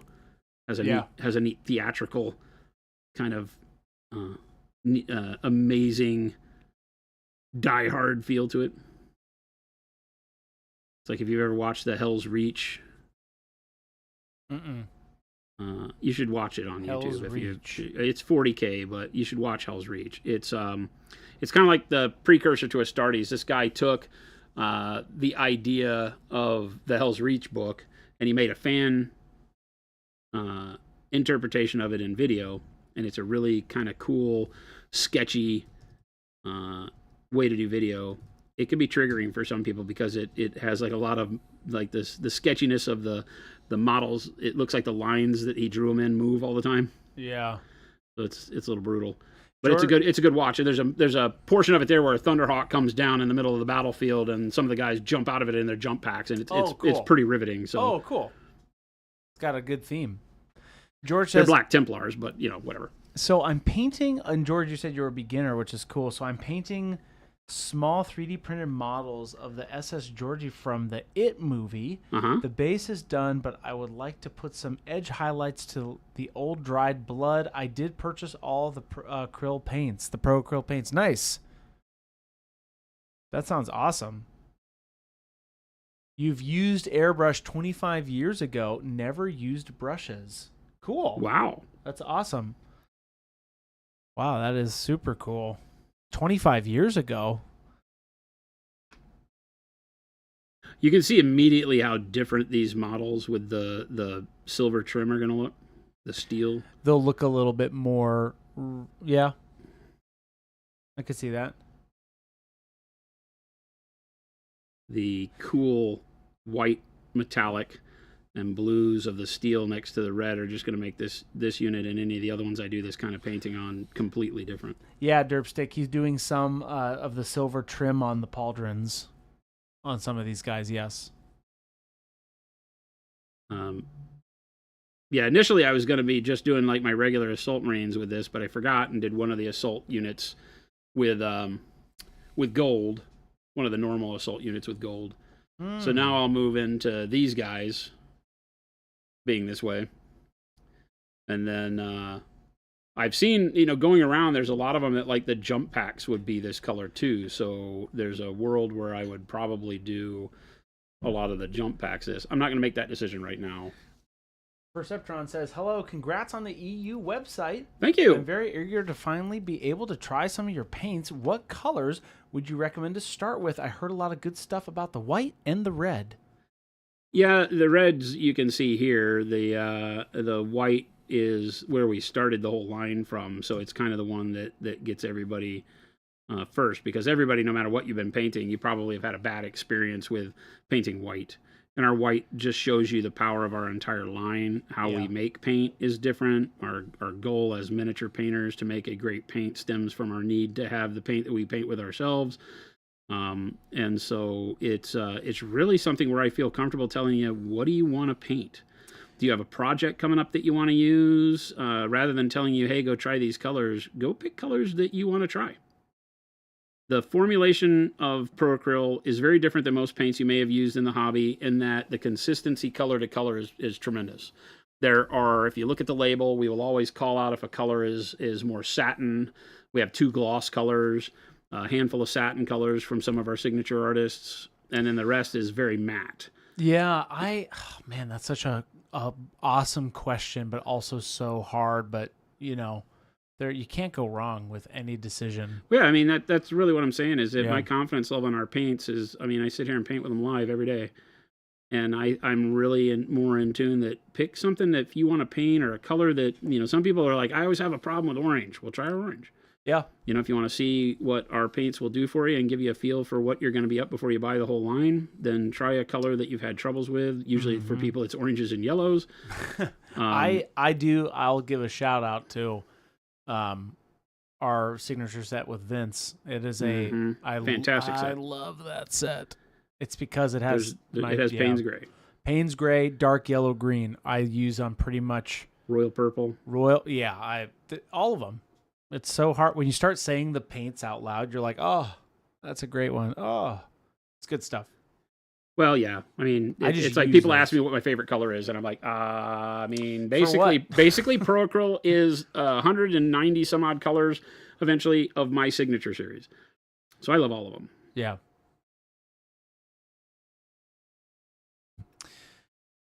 Barrett says, when my FLGS first got Pro-Acryl paints, I was converted overnight. Awesome. Thank you. Spread the word.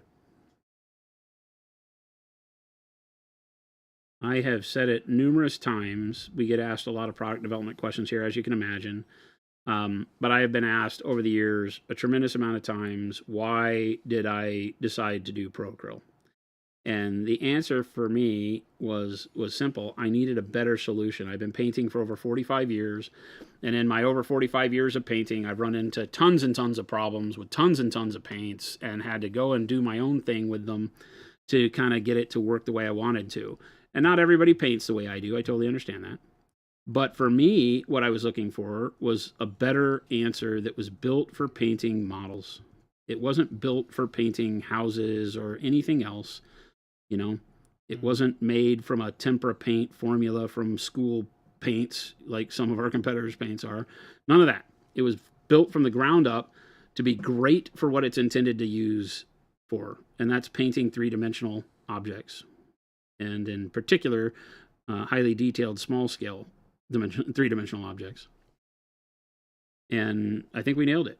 Right? We make a paint that right out of the bottle, you'll see me most of the time. I mean, I use a dry palette. We get asked, if you hang out here for long, you hear all the questions. Yep. Right? We don't use a wet palette. You can. I don't. You don't have to thin our paints except to get lower opacity. So if you're doing filters or turning them into washes or wanting to speed paint with them or things like that, you can add mediums and thinners to them how you like. They work great with all that. But they work right out of the bottle. They're meant to work very easily, so that you don't have to spend a lot of time on the palette, messing around, thinning them to get them to flow right. You know, I put paint on the palette, I put paint on the brush, and then I put the brush on the model. It's very, very simple. George says, what would you do? What would be a good color combination to make a realistic dried blood color? I really like mahogany. Ooh. Mahogany is a brown red or a red brown, depending on how you look at it. And it to me gives the exact feel of as blood dries, because it gets that brownish, blackish, but where it thins out on a light background, you'll still see some reddishness to it. You know, I think almost like a liquid, like iodine. When I was growing up, we called it monkey's blood. We had these little packs that if you cut yourself, you put monkey's blood on it, and it was that kind of reddish brown liquid. Yeah. And so mahogany fits really well for that. Our dark crimson, I love that, is one of our gloss colors, and it's meant to be a blood effect. It can do a lot of stuff. It can be used to put flush, color into flesh tones and things like that. So it does way more than just blood. But it's a great color that you can use with mahogany. So you could do mahogany as a base layer and then do the dark crimson over the top of the mahogany to give it a little bit more reddishness if you wanted to have it feel more like, red blood. Because when you're working at scale, not everything is going to be able to be recognizable by the reality of its color, if that makes sense. Sometimes you have to, go and overdo it. Kind of take a cartoon approach and say, okay, well, blood needs a little bit of red to it for my viewer to understand what it is I'm doing. Mm-hmm. And so I use like dark crimson and mahogany with two great ones. If I do like blood on an axe or something, mahogany and dark crimson would be the way I would do it. Grendel, first time chat, welcome in. I'm returning to the hobby after 35 years, and after asking around on what to get nowadays, I had someone speak of your paints very highly. So we'll be checking out your paints. I'm very curious. Grendel, we use them every day from 2 to 4 p.m. Mountain Standard Time. And welcome back to the hobby. Yeah, that's cool. That's a fun feeling. I wish I could have that feeling. That getting into it again feeling. There is kind of a neat, like when it's new again. Yeah. It feels good. I think It comes with my I'm enough projects. of a kid in the way that I think about the hobby sometimes that I get that just like right now when I'm thinking about these Blood Angels versus, just painting another bust or something like that. I'm actually amped more than I usually get about the army. And so far it's lasting, so we'll see. Vigilant. The whole reason we're doing this on stream. Yeah. Keep me motivated. Well, and also there's a lot of good tips when coming, because everybody has been at this stage of the hobby. I don't want to say everybody, because not everybody paints armies. I would say at least 50% of the hobbyists out there probably hobby for gaming. Maybe. I don't want to make that assumption. But boy, I feel like it's a bigger number than that. Maybe but yes, it is. You're right. Yeah, and this is a big pill to swallow. Finishing an army. What kind of strategic, that's so, I don't know. I think it's a good. Well, especially because I like to harness the excitement when it comes. Yeah. Right. And the excitement for me is like, 3rd edition Horus Heresy is here. A lot of the guys around the office are getting into it. Kyle, one of our general managers, his whole life revolves around Horus Heresy. He loves doing narrative events. So he pours a lot of love into creating these stories and getting people together to play. And I want to take part in that. I'm always jealous when those times he says, "Oh, it was great. We had all these people. We had a lot of fun." I see videos of people laughing and being very social. I'm like, yeah, I want to participate. And then I have these models. For this one, this was sort of easy for me because I've had these Blood Angel models. We painted this guy, I don't know, 2 years ago. Yep. Something like that. And so I've had these models just sitting in Ziploc bags forever. And so it was time to bust them out and go. So I like to harness that excitement, but in order to do so, the excitement is around the army, not around just any one model. And so how do you keep going? That's really what we're exploring here is how do we keep Jason interested? And then what's my process to paint so I don't get burnt out? You've seen me jump around a lot, right? We just painted some gold, and now I'm going to paint some silver because I'm sick of looking at yellows, and that's fine. But rather than saying, oh my gosh, I'm not going to paint, it's like, no, I have these other things I can do that are different enough and they're going to look different enough, but still show me some progress. So I feel like I'm moving forward all the time. Vigilant. Hey, new to the channel. Nice. Welcome. Really enjoying the helpful content. I'm currently painting Blood Angels Death Company. Just wondering what paint is best for highlighting the black. So this army started out as wanting to be both a 30K and 40K army. So I have some like Mark II Death Company that I did. Oh, nice. Right. And so if you pop in close, this is all done with Payne's gray and white blue. And so the whole army the whole armor looked like the silver on the shoulder plates first.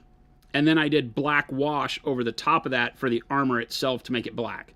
So I did the whole thing in Payne's gray and white blue. And the white blue gives you a really good highlight. And then I did the black wash over it that kind of turns it into a bright neutral gray. So if you didn't want to do it that way, you could just use like bright neutral gray as the highlight. That gives it a little bit of shine. Tends to look pretty good. This is kind of a dusty black, which I really like. Yeah. I do like that black. I've since decided that I'm not caring about 40K, so the Army doesn't have any Death Company anymore. J-Pod, first time chat. Welcome in, J-Pod. Why isn't there a Pro Acryl Fluo Blue? I've recently tried your white and Fluo purple, pink, green, and love them over what I've been using before, but missing a Fluoro Blue means I can't fully convert my knit scheme over to Pro Acryl. Blue doesn't fluoresce very well. You've probably noticed with other colors. You can paint with it, and you can get brightness to do like OSL and stuff, but it doesn't fluoresce. It's just a paint that we have a Fluoro Blue that we tested, and it just wasn't good enough for me to release, so we didn't ever release it. What about using like sky blue? Is that yeah? We typically will use like our sky blue or our blue transparent over white, bright. And you'll get a really bright, vibrant blue. It's super bright. It essentially feels like a fluoro brightness. Yeah, I mean it's kind of along the lines of exactly what I do for like my lightning claws or like the jump packs, things like that. Yeah. It gives you the color that lets me do blue OSL at a level that's really, really cool. But the blue fluorescent isn't worth it. It would feel like I was selling you something just to charge you more money for what I already have, and we don't do that. We try not to design products that I won't use, and then if I get to a level like with the Fluoro Blue where I'm like, yeah, I'd never use that because I like the way our other blues look better, then we just don't put it in there. I won't charge you for stuff I won't feel comfortable using on stream. Go Lord Zod, thank you for that Prime sub, or that sub, Prime, appreciate it. Thank you for the tips. Hey, absolutely. 100%. J-Pod says, I've been working on my NIDS for a few years. I've got an established scheme that works under both normal light and under UV. Ooh. Yeah, awesome. Oh, Romeo G. Raiden with Party 9. Welcome in, Raiders. What's going on, everybody? Romeo G, what's up? Gotta go remember that some of these guys have Thank you, Romeo, for that raid. on their belt. Bing, bing, bing, bing, I bing, keep bing, forgetting bing, to bing. look. Welcome in, Raiders. Boom. We are in the middle of painting a Blood Angels army for Horus Heresy. New edition is out, and we've got a lot of activity here around the office with our crew of people starting armies. Chris is telling fibs and saying he's going to start an army. I am. I just can't. I don't have a 3D printer, and I can't afford the actual models. I'm doing it the ghetto style. But when I say ghetto, I mean the best way because the theme is on point. Well, I don't know that it's even that you say you can't afford. You don't want to afford the regular models because you don't like them. I guess, yes. He wants to do Custodes, and he hates the Custodes models. Let me. But he that likes is the way Thunder to do Warriors, it. and they don't make Thunder Warrior models. Yeah. So his whole shtick, Chris is the king of, I don't want to play by the rules. I want to make an army that is very theme-oriented. It has to have a theme, man. And he does mostly fantasy. I think it's fair for me to tell people that. Mostly fantasy, yeah, 100%. And so as he's getting into the world of sci-fi through Warhammer, he's like, you know what's really rad are these Thunder Warrior guys. Do they make models? And I'm like, no. But yes, there's these you can get that are 3D printed. And he started looking at them. He's like, oh my God, I'm going to get them printed out like these monstrosity, huge, roid rage dudes. And then I'm going to play them as Custodes. And I'm like, that is brilliant. Yeah, I do have to have a theme to, get the army wrapped around in my head. But yes, I don't want to just buy. Oh, no. That's not necessarily Vipus. That Titan is not a real Titan, because then I wouldn't be able to say that. You're correct. That is just a printed one. Yeah, buddy. Buddy got Yeah, it's FDM printed even. It's not even the resin printed. I ain't doing that. Yes, Jason's correct. Obviously, I can, but I'm not going to buy for something unless I'm fully committed into it. And eventually, at first, I was going to do knights, and I was going to, buy the knights, and they are expensive. But I'm like, okay, am I into the theme enough to want to spend the money on it? And I just wasn't. And that's where I came up with the Thunder Warriors. I think it's great. That's my TED Talk. I think they're going to look great. I'm excited to see you paint them up. Ronan says, any questions on pushing a strong pink for Emperor's Children army coming back to the hobby after 20 years and using all pro acrylic? Nice. Welcome back. I love all these people coming back to the hobby. We have a lot of It's a heck of a day. A lot of new people and a lot of returning back to the hobby. Returning vets. Something's in the air. So are you asking me what I would do if I wanted to paint pink armor? Yeah. Dark purple, royal purple, and magenta makes fantastic, air quotes, pink armor.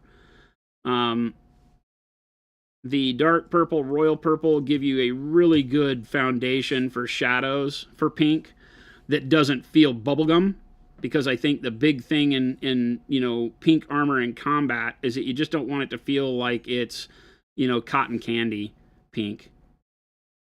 And so the purples as a base work really well. And then moving into magenta as your pink, it's like a hot pink almost. Yeah, Ronan says, yes, I've been playing with dark purple, dark hot pink, and magenta. Awesome. You're already there. The dark magenta is a single pigment magenta. It's very see-through. So the only problem why I would say you might want to move to something like royal purple or even dark plum is you'll get the same effect, but you'll have some opacity behind it. The dark magenta is a great glaze and mixer, and great to do over lighter colors, but you might find a struggle putting it over dark purple and having it have much of an effect that's telling. So I'm really digging this, because these guys, right, and these guys as units, I'll be able to definitely tell what I got on the table. Yeah, you will. Because I got 50 million dudes with jump packs. Having them visually stand out from one another is going to be the key here. Yeah, a lot of people coming into the hobby. For those of you tuning in, we're painting Blood Angels. My scheme winds up looking like this. Yep. It starts with this 100% airbrush base, which is all from our Payne's Gray, which is a very deep blackish bluish color. And then it goes up through dark plum into Pyro Red, and then into our orange red, and then a color I call salmon, which is where I mix orange red with warm flesh. That's that pinkish salmony color that gives you the highlights on there. Yeah. So that's where all these models start from, and then we go in and do everything else with brush. And by the time we're done, we get this. And it's a lot of what I call wish.com non-metallic metal, just speeding through and getting the non-metallic metal done very quickly, using some washes where appropriate on the steel, and having a lot of fun with it. It turns out a really good-looking army, but something where, you know, it feels like everything has had the attention of a character paid to it, when in reality they haven't. You know, this is one of my standard troops. Yeah. They're all going to look really good. Sugar Rush says, are the new primers going to be out with the new trainer? Close. Maybe? Question mark? That's a Kyle question.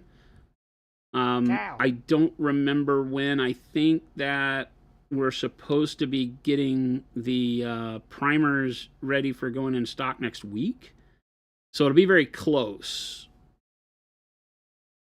The new texture trainers are not a limited edition thing. So if the primers are not in when you see the new texture trainer go live next week, then you can hold off a few days, and they will be, and then you could order them all together. I would recommend that, because then you save yourself the shipping. Loser says, using burnt red for my World Eaters, any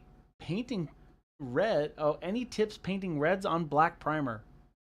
Nah, the burnt red is a great starting point. I tend to go one step darker than that. I like mahogany.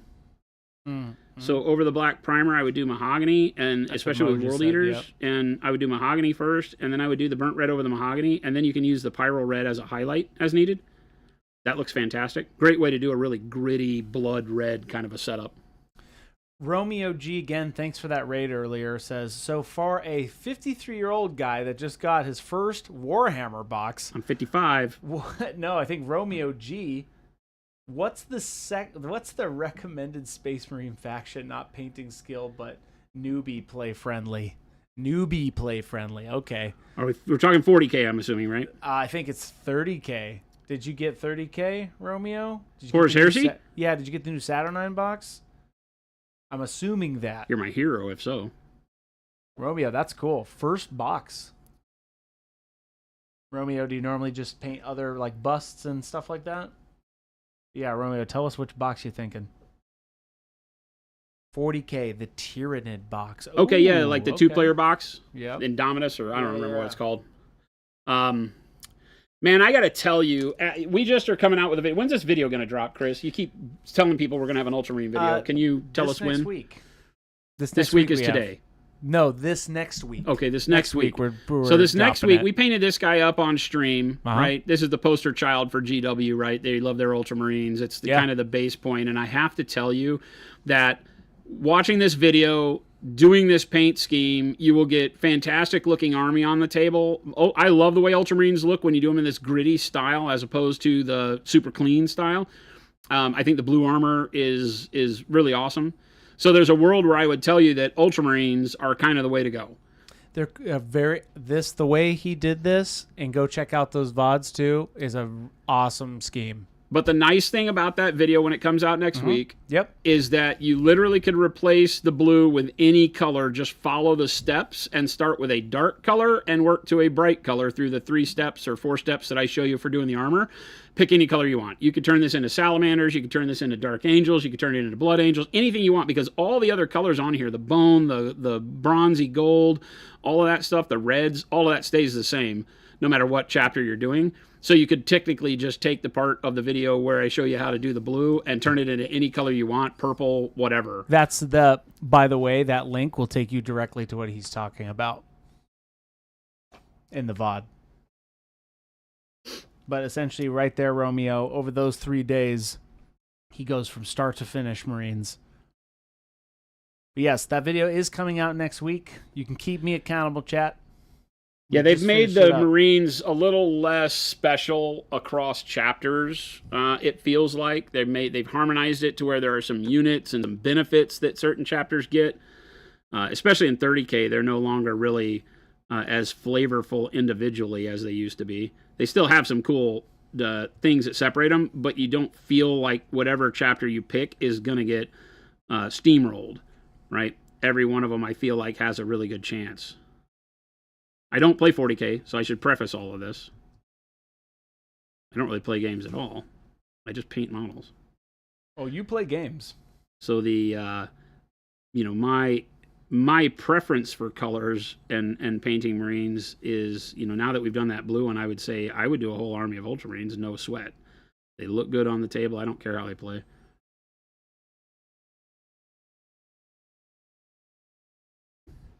What would you use to base underneath a dark blue? I'm starting a Night Lords 30K. Still a dark umber or red, says Melee Games? Question mark?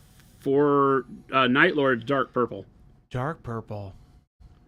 Surprise, everybody, surprise. I bet chat would have been able to tell you that without any questions. Yeah, dark purple by a country mile for that type of night, deep blue that you're going to be doing. It's going to give an amazing shadow. It's going to give it kind of a, I don't want to say iridescence, because the dark blue won't be as much as if you did dark purple under, like, say, Ultramarines. Mm-hmm. But the dark purple, and a lot of what you hear me say is that unless you have a special case where you have a reason not to, dark purple is a fantastic shadow color for anything you're painting that isn't purple.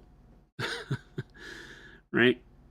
Yep. And I explain myself in this by saying that what you're looking for is a shadow color that gives you a cool nature and feel to your shadows, because we typically say that where there is no light is going to be cooler in temperature than where there is a lot of light. Now, when we start bringing alien fantasy worlds into it, that could change dramatically. You can use any color you want. But typically, since we're still humans looking at it, a cool shot. That's why my red Blood Angels here have a Payne's Gray. The same color I'm painting on the trim of these shoulder pads right now is the color of my shadow, right? And it's not like when you look at them from the standard direction that you can see dark blue. It doesn't feel dark blue. It just feels right because the shadow is cooler than if I'd used a dark red. Right? A dark red would give me contrast, and I would still get volumes on here. It would still have shape, but it doesn't feel right because it still has a warmer temperature, whereas these shadows feel the way that shadows should feel. They feel cooler, temperature-wise, because I use the blue. Now, I don't use the purple along with the red, because purple has a component of red in it, and that along with the red sometimes is just too much red, so I use the blue. But I use purple on damn near everything that I paint. Let's pick this guy. Right, this guy was done with dark purple in the shadows, so you can see, like, in the underneath of the arm, all the dark purple that's still there, the underneath of the birds, all that. So even when I'm painting like pale flesh and steel, this is all done with dark purple as a start. The whole model was dark purple first, and so everything builds up off of that dark purple shadow that you won't see a ton of it, but where you do see it, it has a huge impact. Like, again, the underside of the skin here, the underside of the armor over here. That purple has a really good cooling off effect in the shadows that unifies all my colors as well. So just a really neat way to do things. So I'm a big fan of dark purple. J-Pod says, does your Payne's Gray use a black or cyan brown pigment along with whatever blue pigment you use in it? Question mark? No. No. When you say a cyan brown, sienna. You said cyan. I said cyan. My sienna. Bad. Sienna. Okay. No. I'm not sure. I'd have to look back and see. There's a ton of recipes for Payne's. I guess what is Payne's? Yeah, Payne's Gray is definitely blue in my mind. Yeah. Right? Yeah. How would you mix a Payne's Gray? Blue and black. Yeah. Dark blue, dark neutral gray. Right. It and our blue-black are very similar. The blue-black is more blue than the Payne's Gray. Romeo G said, I did read the Ball stories too. I'm kind of addicted to Blood Angels from their stories. Yeah, Blood Angels, obviously, I'm a big fan, man. The Boys of Sanguinius. I think, after I've read the Heresy novels twice, You've read all of them? I'm on my third read through of the Of- Heresy series. Of all of them? Well, now the second time that I read through is when they came out with the Siege of Terra after all those years. So I haven't read the whole thing because the first book, those books didn't exist. Gotcha. You know, but yeah, this is my third read through. I'm on False Gods, and They're still coming out with books? no.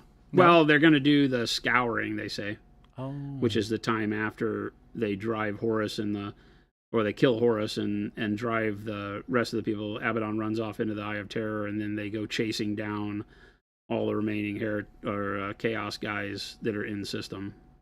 Dorn and Layman Russ. We lose Layman Russ during that time. He goes off into the warp. Layman Russ?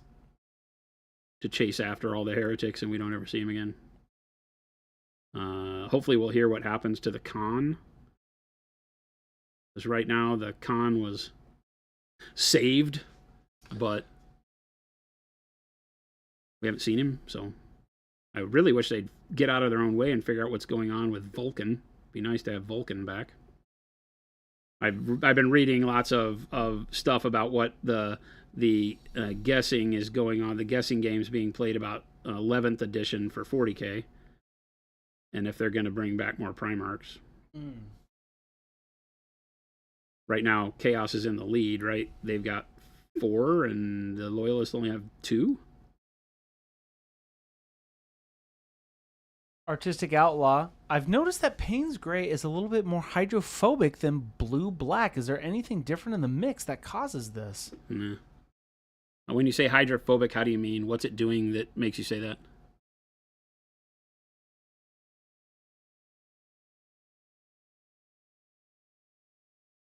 This is always odd terminology, and I hate it. You know, I love Scott, but he kicked all this off when, as Miniac, he did that video where he said it's hydrophobic, and I'm like, it's a water-based paint. It's not hydrophobic, right? Maybe you're thinking of a different phrase, Artistic Outlaw? Well, I know what he's probably talking about. Is that he's probably talking about how he puts it on his wet palette and it separates or something like that. Our paints do not need the addition of a lot of water like other paints do, because like I say, only really thin Pro-Acryl for opacity. You don't need to thin it to use it. Whereas a lot of our competitors, you need to thin the paint to use it because their paints are a lot thicker. They kind of cheat the system of pigmentation of paint, right, by making it thicker to put a lot of pigment in it. Remember that acrylic paints are a suspension, not a solution. They're not like salt water. The pigment doesn't dissolve into it. It floats around in it. And if you have a thinner medium, then the pigment through gravity falls to the bottom and you got to shake it up all the time. So a lot of times cheaper paints will be thinner and the pigment separates all the time and they're a real hassle to use. And then to beat that, a lot of companies will make a thicker medium, right?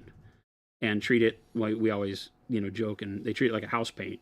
That's the way house paint makes sure that it's opaque in one coat. They just make it very thick. And when you're painting your walls in your house, you don't care how thick the paint is, really. Doesn't matter. You get a roller with a thick nap, you dip it in the paint, and you get, 2 strokes out of it, and then you got to, put more paint on the roller. And so you're putting a lot of paint on the walls, which is also beneficial because you're using a ton of paint since it's so thick. On the model, Artistic following up, on the model, it kind of runs away from itself, whereas Blue Black doesn't. I don't use a wet palette, and I only thin with brush water. Yeah, it shouldn't be the case. What are you painting? What substrate are you painting over? Like a rattle can primer? Are you trying to base coat with it?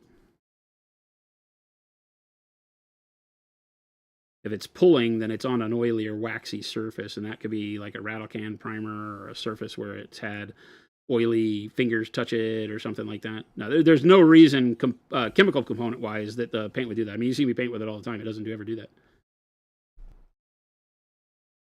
Try to shake it up better if you know there's no water intrusion, if you're not using a wet palette and such.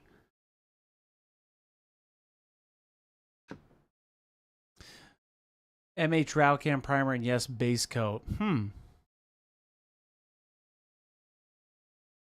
What color on the primer? Black?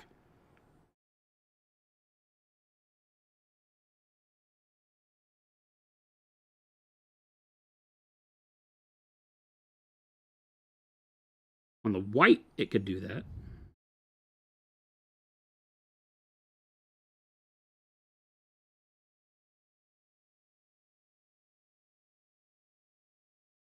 Yeah, let us know, Artistic.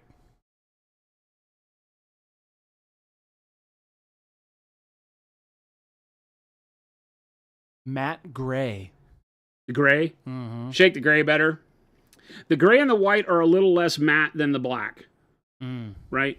And so you got to make sure the black will overcome having not shaken it up perfectly because it's ultra, ultra matte. Yeah.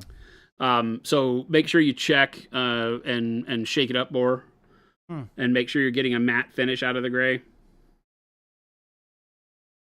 And then, but if you see that happening, the way to do it, because that'll happen over GW primers and things like that from time to time too, because they build up that kind of waxy, satiny finish. If you're experiencing that with any paint, not just Procryl, right? But with any paint, then what you do is you just put a thinner layer on. You're not going for opacity. It won't cover the way you want it to. But go ahead and paint that layer on, and then let that dry. And then when you do your second coat, it'll be fine. Hopefully that answers your question You're just a little bit better. You're having to overcome that surface tension discrepancy that happens when you're painting over that waxy surface. You know, you can think about it like, you know, water and oil. Yeah, you're only experiencing it with Payne's Gray and a couple other colors like dark crimson. Yeah, it's all because of the fact that we have a longer open time with our paints. Yeah. And so they're very right word. They don't like waxy finishes. Yeah. They don't like being painted over anything that is not like, I don't want to say ultra matte because you can still paint them over satin, but you just can't use that waxy finish that happens when a paint isn't quite mixed right.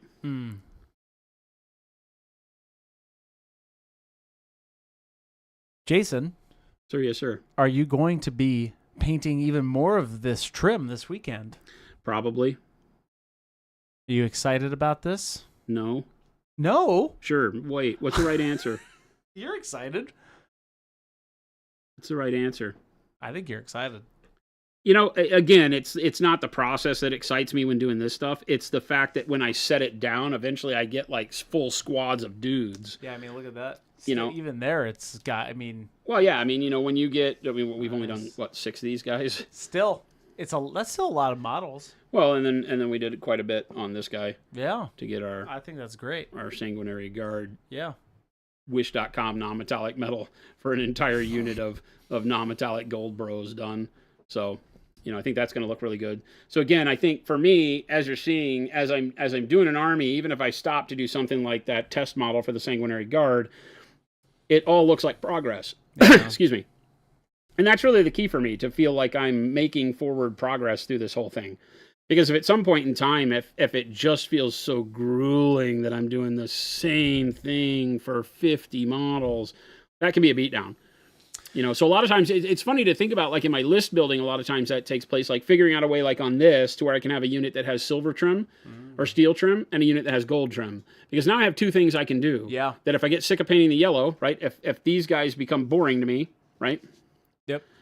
Painting the yellow trim on the gold guys, then I can paint the steel trim on the steel guys. And I'm still getting forward progress, right? Yeah. If for some reason the repetitiveness starts getting me down, then I can grab a character model and maybe I focus on a character model where there's a lot more detailing that needs to be done, a lot of other colors, things like that. You're able to switch it up a little bit. Yeah, or pick up and just do non-metallic gold on gold armor, right? Yeah. And so at that point in time, there's enough variation. And so sometimes in your list building, when you're doing army painting, you want to think in terms of, can I do things that make a particular unit look different? When doing Space Marines, there's all sorts of things you can do. Paint the shoulders different, right? On some of my veteran squads, I'm going to do the shoulders black. Yeah. Right? So the shoulders would be black instead of red, so I can visualize them on the table. So again, that gives me another thing I can do that breaks up the monotony of every single model looking the same. Because especially with Marines, and I say this over and over, and I love Space Marines, don't get me wrong, but they are the army like Stormcast. The reason I bought a whole lot of Stormcast models. Yeah. At the time, I had like everything. Dragon dudes, Rider Cat guys, sorcery dudes, heavy infantry. I had them all. I love Stormcast. They're cool. And then I started painting Stormcast.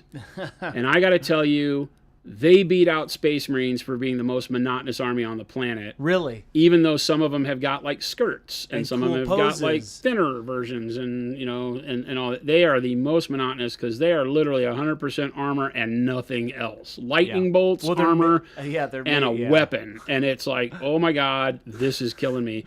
That's why I started painting my Stormcast like with the rusty metal effect. Yeah. Because that made them look cool really quick. Yep. And you could get the whole army done, right? Dry brushing metal quickly. over rust effects. And it was like, okay, these are going to beat me, browbeat me if I try to paint all these miniatures. These guys, because the army on a whole, I think, has a different look for me, even though I've got a sea of red dudes with jump packs. It's finding the way to make each squad have its own personality and the storytelling that goes behind that. There's a personality behind the listening to the 30K books helps a lot. Unfortunately, the Stormcast books all suck. Maybe that's not true. You may love them. I'm sorry. Well, you don't like it. I've read a couple of them, and it's like, wow, they just, yeah. The AOS books in general, they don't spend a lot of focus on. They don't pay artists enough, I don't think. Like, their high-paid writers don't write AOS. Yeah. They write 40K. And that makes sense. That's where all their money's made. You know, AOS isn't the big winner in revenue for the GW. Story is a little bit more invested in these books, right? It's like they don't really know where they want the story to be for AOS. It's a all cool over concept, the damn place. but then it's just there's too much going on. It's just too much. And a lot of the books are written around like individual characters and their world within this bigger thing. And sometimes that really works, but it just the bigger like world Felix doesn't and intrigue Go me. Anyway. Yeah, the Stormcast didn't work. But for something like this, it is more about, like, I'll go after every night this week and last week, you know, believe it or not, I spent about an hour sitting in front of my computer at home thinking in terms of, what can I do to spice up this one unit that doesn't cost me 8 hours of painting? You know? And so I'm like, oh, I'll do black shoulders. Oh, I'll do steel trim on some of them. Oh, I'll go and look at the Horus Heresy Blood Angels heraldry and see what else they've got going on, and you'll see something you like. And I don't care if it matches what's in the book. I'm not trying to stay, that's not the way the 56th company looked. I don't give a damn about that. I don't believe in rivet counting for fantasy stuff. But Flapjack says, odd that the AOS models are so much better than the 40K models, but the 40K books are better. Yeah, it's crazy. You know, when I look at things like that and I think to myself, okay, what would make me do that as a company? Well, it's because 40K sells no matter what I do. Yeah, that's a good point. Space Marines just sell, dude. Yeah. I don't have to reinvent Space Marines. They reinvented Stormcast one edition in. Yeah. They had a bajillion Stormcast models that were pretty cool, and then they redid them all. Yep, and threw a bunch of them out in second edition. They had some cool Stormcast models at the very beginning of it. So I'm like, why'd you guys get rid of that one? Because that's like the coolest statue, dude, I've ever seen. I think it's because they learned how to do some more creative stuff with their sprues and plastic, and so they could do more dynamic posing, because the first ones were all kind of like the old Chaos Warriors. They all the dudes had the shield in the front and were kind of the same. So I do understand that.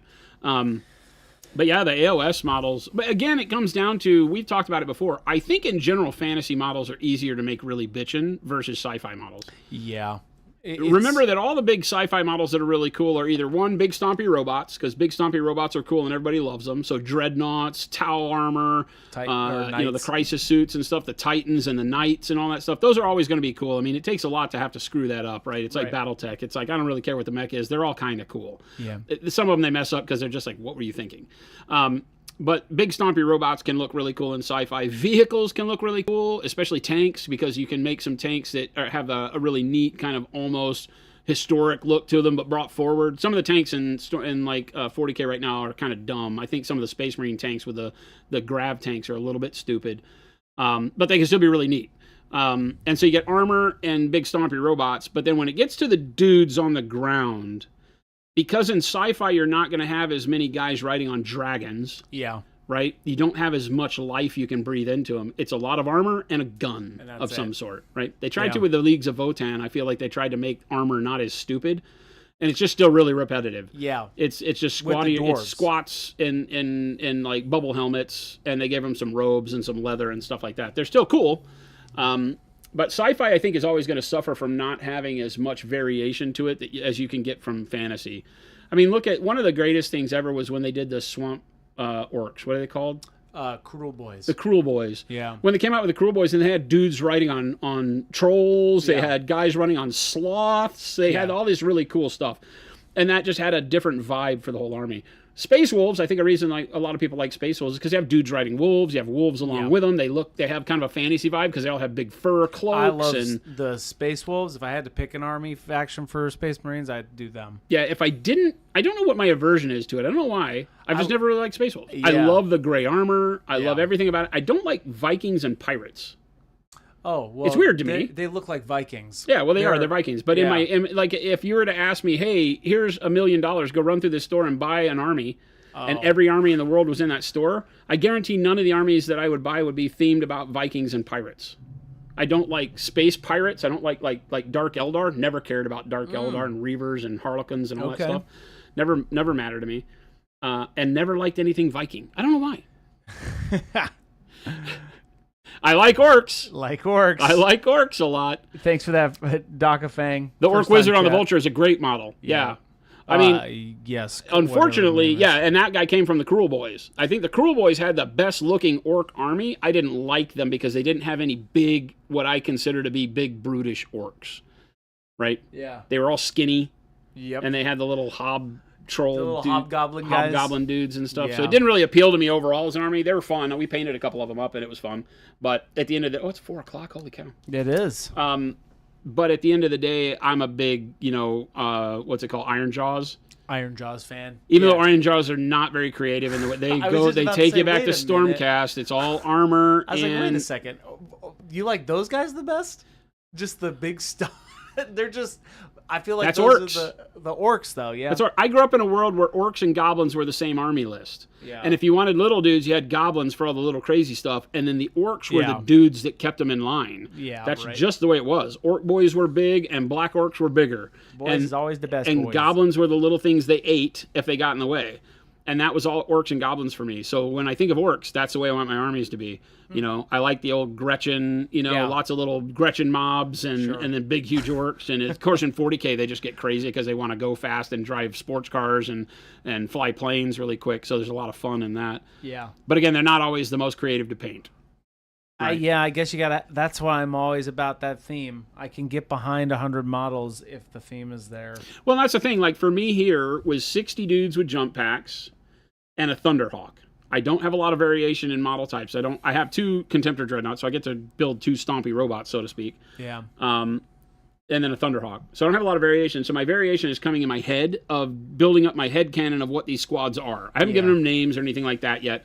But at the end of the day, I will have enough squads of dudes that are all different. I got 2 regular assault squads, 2 veteran assault squads, 1 sanguinary assault squad, 1, I forget what they're called, with the perdition blades. I don't remember all the names, the freaking blood idol names. But I got 2 other assault squads. I have a bunch of dudes that, can all be painted differently. Right? Yeah. Because you can give them a unique feel, whereas I didn't get that from like Stormcast. No, because Stormcast are kind of all from the same thing, right? Like they put them together into these you don't have hosts. You don't have legions. Storm host or whatever it is. Legions of Stormcast. You have Stormcast. Yeah. And it's just kind of... Well, they have their different hosts, and their hosts are different, but, whatever. It's all the, You love mega bacons and mini bacons? The pigs? Yes. I never painted one of the big pigs, but it's a fun model. Those are cool. Those models are super cool. I like the mounts. I have a lot of those. You just need 6 of those. When I first started building my list, it had a lot of the pigs, and then I realized how I could abuse the system with the bosses on the cabbages. Yeah. And the big Forge World Stone guy. Yeah. I min-maxed that list to the point to where it was abusive. Yeah. It was like, if it didn't win in turn 1, it lost horribly. Yeah. But it usually won in turn 1. So, working on some Iron Jaws right now. Think muscles with anger issues. I think they just want to give you hugs. Swords that are bigger than the other models in the game. Yes, that's what I love about them, right? Who takes a look at the whip on your Discord for the wall? Doc of Fang Mortquest has bought into this whole spiel. That's right. Hey, you keep on living. I like that. Rip the Rogue Idol. Yeah, I don't think it's available anymore, right? No, you could get there's so many different models for that, though, you can find online. No, I don't think it's in the game anymore. Oh, you're right. It's probably not in this. I think they took it out. It's probably Legends, in there. I think they took it out. It's not like Horus Heresy Legends, though. Anything that was tied to Forge World for fantasy, probably gone. Well, it's in Old World now. Like that one Gargan I have, the Bone Grinder, that's actually an Old World. Yeah, because that was a Forge World. They might have that thing in the Goblin tribes Oh, maybe. or the Greenskins Oh, for Old World. The Rogue Idol is probably in there. I will not play that game. I have anger issues. It's and too I will much, Not, I will too not much give loss. Warhammer any of my money for the game they stole from me and then are trying to bring back Hey, remember that game we told you to get rid of? to placate us. Swing. I won't do it. I won't do it. Game advertised with orange skin and jade armor. The artistic outlaw. That would be a dope scheme. That's awesome. Yeah, I did the when we did a series years ago where I took an Iron Jaw army that I bought on eBay, and I used it as a way to teach you how to buy kind of either halfway or not so great painted armies cheap, and then use that color scheme that's on there to build your other, treat it as base coats and then build your armor over it. And I did the exact same thing. I did orange skin with jade armor. Sugar Rush, yeah. I could see that because they said the game's going away. Yeah, and I had not very long stuff. ago sold all my wood elves, and they were all on square bases and ready to go. And I took them to a local hobby shop that did their gamer garage sale on the weekend, right? Yeah. And I had it in a case, and I didn't put it out because I was like, I don't know if I really want to sell these. You know, I say I just love these models so much. And late in the day, I had sold out of just about everything, and the guys that were there were like, dude, I was the only one selling everything that was on my bench because I had some really cool old stuff. And everybody's like, you're almost out. I got one last thing. And so I just opened it up and put there, and I said, next taker. You know, I was like, $450 takes all. And the guy was like, boom. He was like, the guy that was standing there was like, are you kidding me? Give that to me now. Dang. That guy made out like a bandit. Yeah, because like a year later, they say, guess what? Oh, it was that recent? Square bases are back. Yeah. That's a bummer. Yeah. Hey, that's okay. Somebody's using them, though. Yeah, because it wasn't too long before we moved here. And we moved here in 2022. And then I think they announced it in 2023, right? 2024, yes? Maybe? Oh, my gosh. Wow. 2023. Yeah. It was like a year and a half. So. Oh, should have asked for more. I still have I still have square-based Chaos Warriors and a whole Tzeentch army. I do. I still have all, but I don't know how it would play. Because I've got Chaos Warriors. The old Tzeentch? Old Tzeentch. Oh. But it was the Chaos Warriors. It was humans, not... I have... they have Chaos in that... I have Screamers. Oh. I have Screamers, and I have all my chariots. All my Chaos chariots are pulled by Screamers. And then I have Chaos Warriors, and I have... Who's the Abaddon for Chaos in the AOS world? The guy on the big model. Oh. I have no idea. I don't... He rides on the big three-headed thing. Archeon. That's a cool model. So the old Archeon's better. He's on this big... I do like the old one.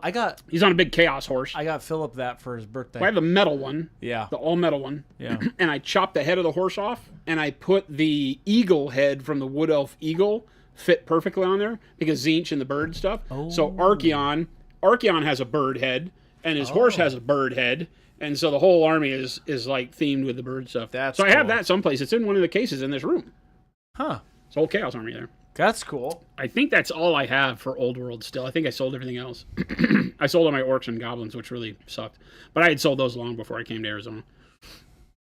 Well, it's the oldest and smallest version. That's right. Got 20 Breakaboys.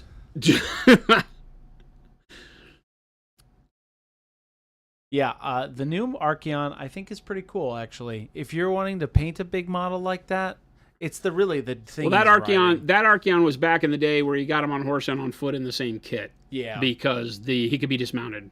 Yep. Came with yeah. They have some cool models, Vipus. Zog would use get rid of the boys for. Well, I have 40k orcs still. I have 40k orcs still, but I got rid of all my Warhammer Fantasy orcs long ago. Long ago. Which sucked. I think Kyle has a bunch of those goblins, night goblins. I had tons of stuff. I did all, they were called forest goblins back then. Forest goblins? Because they were all the naked ones. Oh, the grots and everything, all of them were like naked, and those were the ones that rode on the spiders. Right. The forest goblins. Mm-hmm. And savage orcs, they called them, right? Savage orcs. So I had savage orcs, jungle, they were jungle or forest goblins. Yeah. And then black orcs. Oh, okay. Right? And enough of the goblins. I didn't have wolf riders. I only had spider riders and tons of spider riders, and then enough of the regular goblins that did like the catapult and the crazy stuff like Doom that. divers and stuff like that. Yeah, that's cool. Well, and fanatics. You had to have fanatics. I do like fanatics, but I never had big blocks of like your boys, like shoot a Oh, I only took grots in mine. I only took night. Well, in AOS, Like, I never had big blocks of night goblins or anything. I hated those models with the hats and the. I liked the theme. I like the theme for that mod. Oh, that the unit army. of Black Orcs. I ran a unit that I want to say, I think it was 20 Black Orcs, right? I think there were 5 across the face of the unit and 4 ranks deep of Black Orcs. Might have that wrong. Might have been 16. Might have been 4 across. I think it was 5 across the face, right? Because you had a full musician complement, banner bearer, musicians, leader across the front would have been 5. Oh, because they're metal. Okay. Oh my God, dude! That whole plate of orcs was a home defense unit. Yeah, you could swing that and break people's jaws. Wow. That was the funnest army in my history of wargaming. That is probably the army that I love the most. Wow. Well, you like the randomness, or not the randomness. Yeah, it was hilarious. It was like, it was brutal. Like, it was min-max to the ultimate for playing, but it was not something that any opponent would sit down on the table and feel oppressed by.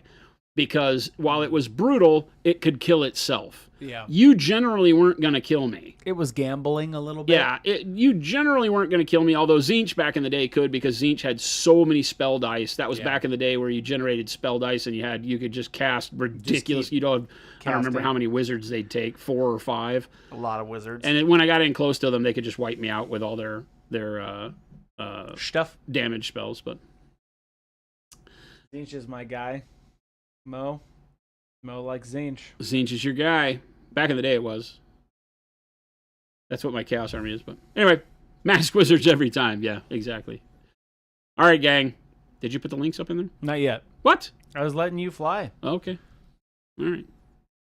Chris is about to give you all the links. Thank you so much for joining us. If you came by here in a raid and it's your first time here, please hit the follow button if you're over on Twitch, or the sub button if you're watching us on YouTube. We stream on both platforms, Monday through Friday, 2 p.m. to 4 p.m. Monument Standard Time. That's Mountain Standard Time right here from Phoenix HQ, Monument Hobbies. Thanks so much. Go check out our website. We have both the monumenthobbies.com and the monumenthobbies.eu if you're over in the European world. We now have a warehouse and our whole gang over there shipping products, and a full website for you over there. Fully stocked and ready to go. Thank you so much for supporting that. Have a bitchin' weekend, Northrax. Everyone, you guys have a bitchin' weekend. I'm going to take it easy. Hopefully paint. I've got a new model that should maybe be here right now. Oh, a new model? Oh, yeah. Maybe. I don't know. Do you? Have you seen They'll it? just have to wait till Monday. Do you have it right now? It's probably here. It's probably on my desk. I think I saw them. They were supposed to bring it by the end of the day. Oh, I thought you meant like right now. They have it over there. I meant this desk. No. I thought it was on this desk. I'm like, no, I think it's over on my other desk. So you just have to, that's what you get to spend your weekend doing, chat, is getting psyched for Monday where you can see something new. Hopefully. That's right. I'm not going to show you today because I'm mean. You sure? Yeah. We have time. You gonna go grab it? It's up to you. If you can go over there and see if it exists, okay, bring it back, I can go look. And then I'll make a decision. I'm not going to promise anything. You keep that. I'll be right back. I'm not going to promise anything, chat. But if Chris goes over there and finds it, brings it to me, and I look at it and think it's worthy, then I might show you something to get you excited before the weekend. We'll see. Mo's like, have a great weekend, everyone. Even Chris. I'm really excited about what I'm about to show you, if I show it to you. If I show it to you today, or if I show it to you Monday, I'm still excited about it, regardless. I was thinking I might come in and paint it on the weekend. But that might not be the way to do it, because you guys probably want to see me paint it live, don't you? I hope you guys get excited about it, as excited as I am about this. It's a fun thing. I've built it up now, and now if you don't like it, I'm going to be crushed. So think about that, chat. That's all on you, chat. Remember that. I'm allowed to just keep painting. I kind of want my weekend. I probably will come up here and paint on the weekend, though. And you know what you guys need to do is you guys need to bitch at Chris, because he's got the Fandangle new production set up, and I don't know how to run it, so I can't just stream on the weekends by myself. You need to scream at him and make him teach me the secrets. He didn't want to. It's not for a game, Rogue Hunter. Our texture trainers are a line of models that we do that are meant for practice and collecting more than anything else.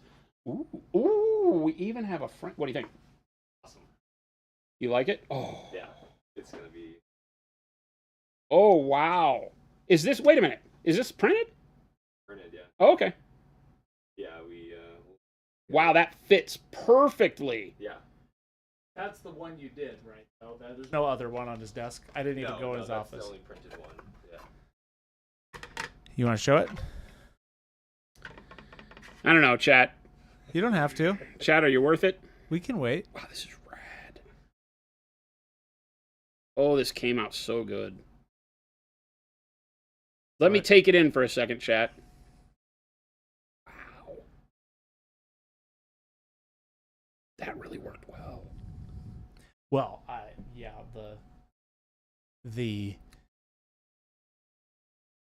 Okay, chat. So we've talked about texture training. You guys have seen us paint texture trainers. We do all of our shorts online and everything are 3D printed texture trainers. And the idea with these was to give people is multifold, right? Because a lot of what we do with these is give you a way to maneuver from painting Space Marines into painting busts. If you have the inclination and want to test out your artistic techniques and grow your painting a little bit, these give you a way to do that and focus on different materials: hair, cloth, flesh, bone, mushrooms in this case, right? So our models are really built to have a lot of different materials to paint, all in a neat capsule that when you get it done and you really like it, then you can also, they come with a stand and you can set them up, they become a piece of art. Well, then we had the idea that what if we push that a little bit further? And we gave you the same kind of idea. We scaled it up a little bit and we made it more of a lifestyle product so you could use it a little bit different afterwards. And this is what we have here. Right? Can you zoom in a little bit? Yeah. So this new series of texture trainers are really cool. This particular one is themed around really cool, like Victorian style busts that are very weird. This is like a deep sea, almost anglerfish type guy, right? With webbed hands, creature from the Black Lagoon type thing. This is the 3D printed master. We plan on doing these in poured resin rather than 3D printed. So this master will be cast and we'll do that. This is a fantastic print, by the way. Right? Right? But check this out. This is what they're built for. Booyah! Put it in a frame. That's actually really cool with the frame. Yeah, this is our new line of framables. And the framables are meant to give you something that you and your friends or your family, you can paint up. And you actually can then just have this be something that hangs on the wall, sits on a deck. Man, we are so stoked about this. Framables. Right? So the framables will just sit in your standard. This is just a stock run-of-the-mill frame from Michael's or somewhere, wherever you got it. You could get. It's a standard frame. So. Right. Mm-hmm. So we have a whole line of framables that will be coming out. The first line is 3 really cool Victorian mock. I came up with these ideas of the fish guy. Ricardo, the artist that's doing it, is fantastic. Just a literal amazing guy. The next one is a female, like a luxurious royal female with a high ruffled collar, but she's a robot. And then the third one is Etten. So it's a 2-headed troll. One of the heads looks like Dobby got a sock from Harry Potter. So it's really cool. So this is just a fun lineup here. And then we've got 3 more coming on the heels of that'll happen later this year. Artwork by Adrian Smith. So there you go, Mo. Even though you can't see the Adrian Smith. I mean, look at that. Yeah, it's pretty cool. That's a dope model. Framables, I am so stoked, dude. I'm so stoked. Yeah. Yeah, I'm super stoked. Think about this, because painting these, they're large enough that they're going to be able to give you a really good backdrop to paint, really test it. You're going to be able to do some really cool freehand, metallics, non-metallics, whatever you want. Also, the background gives you the ability to do some freehand and painting for background stuff. It kind of gives you a whole... Oh, yeah, you could... Really cool thing that you can do whatever you want to in the background. You can imagine painting this as if it were deep under the sea behind him and then put it in a frame with shells or something. So it gives you the ability to create your own story with the miniature by choosing the right frame that you want, painting the background the way you want, and then just have at it with the miniature in a different world of miniature. It's going to be really, really bitchin'. That's super cool. So, man. We thought about that, Cannibal, right? But you just can't. Right? As soon as we go 3-dimensional, we don't know what frame you're going to pick. And so the dimension here, the idea though, is that it really gives it a cool feel when it protrudes from the frame. It's really bitchin'. You imagine hanging it on the wall, setting it down. We'll do some that are landscape over time, so where we can do some neat stuff. So yeah, you'll expect that if these kick off the way that I hope they do, we'll have a lot of really cool ones. And like I said, the artists we have working on this with us are super stoked and loving the project. So awesome stuff. Yeah, really soon. I mean, this is the master, so technically we could be producing these in the next few weeks.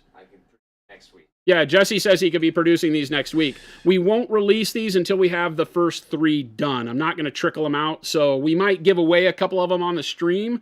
So keep tuning in here as we start doing the test, because these are going to be poured resin. They're not going to be 3D printed. And so as we start getting the poured resin ones done, we might do some giveaways, but I won't put them on the store until we have the first series of 3 done, because the series is phenomenal. These kind of Victorian busts are just amazing. Literally amazing. Zoom in again. Yeah. This guy is so great. He's got a little, you can't tell because it's all shiny. But he's got a little fish, like a koi on a necklace here, and a little fish hook on his tilt plate on his shoulder pad. So it's got some really funny Easter eggs in it and stuff like that. But it's like this royal fish dude, fish knight. So just a great deal. I'm super stoked to share it with you guys. That's cool. Wad says something else for me to not win. Cool. Yeah, Pikmin, you can imagine doing this in like a shadow box and anything you want to do, right? You can imagine that, anything other than the clamshell glass frames is your oyster. Make your own frames. Have something custom made. We thought that something like this really gives you the ability to become more of the storyteller. It's not just the mini and then putting some tufts of grass on a base. This gives you a whole world to expand your painting into that can turn it into something you're proud to like hang on the wall, and it becomes something that sits on your office desk, or you give it to your mom for her birthday, whereas a Space Marine isn't going to be really cool to put on your mom's shelf. This will be great forever on the wall. So when are we going to get a Sir Buzz one? I may or may not be talking to Lucas to see what we can work out with him. We might do some fun stuff with some other artists like Lucas. How long does it take to make these versus the trainers? Technically quicker. The poured resin will be quicker, right? So it doesn't take, even the smallest of our 3D printed texture trainers take 6 hours to print out. So it's a lot of print time to get them because of the way that it's all done on whatever the vertical height of the model is what dictates the time. Whereas these as poured resin, Jesse's saying like 30 minutes for a batch once they get done and cured, and then we pop them out and put them in boxes and send them to you. There's not any cleanup because they're not on sprues or anything like that. So yeah, they should be a lot cooler that way. That's cool. Yeah. How long till the Wizard's Butt edition? Oh, we could do a Wizard's Butt one. You do. Heck, it's endless. All right. There you go. That's the thing. Scrub it from the history books, Chris. Nobody knows. I don't know what you're talking about. Nobody knows. I'm super stoked, man. That's awesome. Good thing. All right, gang. There you go. Something to tide you over the weekend till you get back on Monday. We'll a wizard mooning the camera. Yeah, my fun thing is he's looking back over his shoulder like like that picture where it's the dog pulling the girl's bikini down, which was the old like Copperstone. It was all copper something. Copper tone Yeah. tanning stuff. And you could do him like that, with his butt hanging out. Flat busties. Will they be called flat busties? They're called framables. Framables. That's pretty cool. All right, gang. Thanks so much for hanging out with us. Stick around. Chris is going to find us somebody to raid, so show love in the chat we wind up in, and give a follow to everybody you can. Helps us out. Thanks so much. Have a wonderful weekend. We'll catch you back here on Monday. Adios.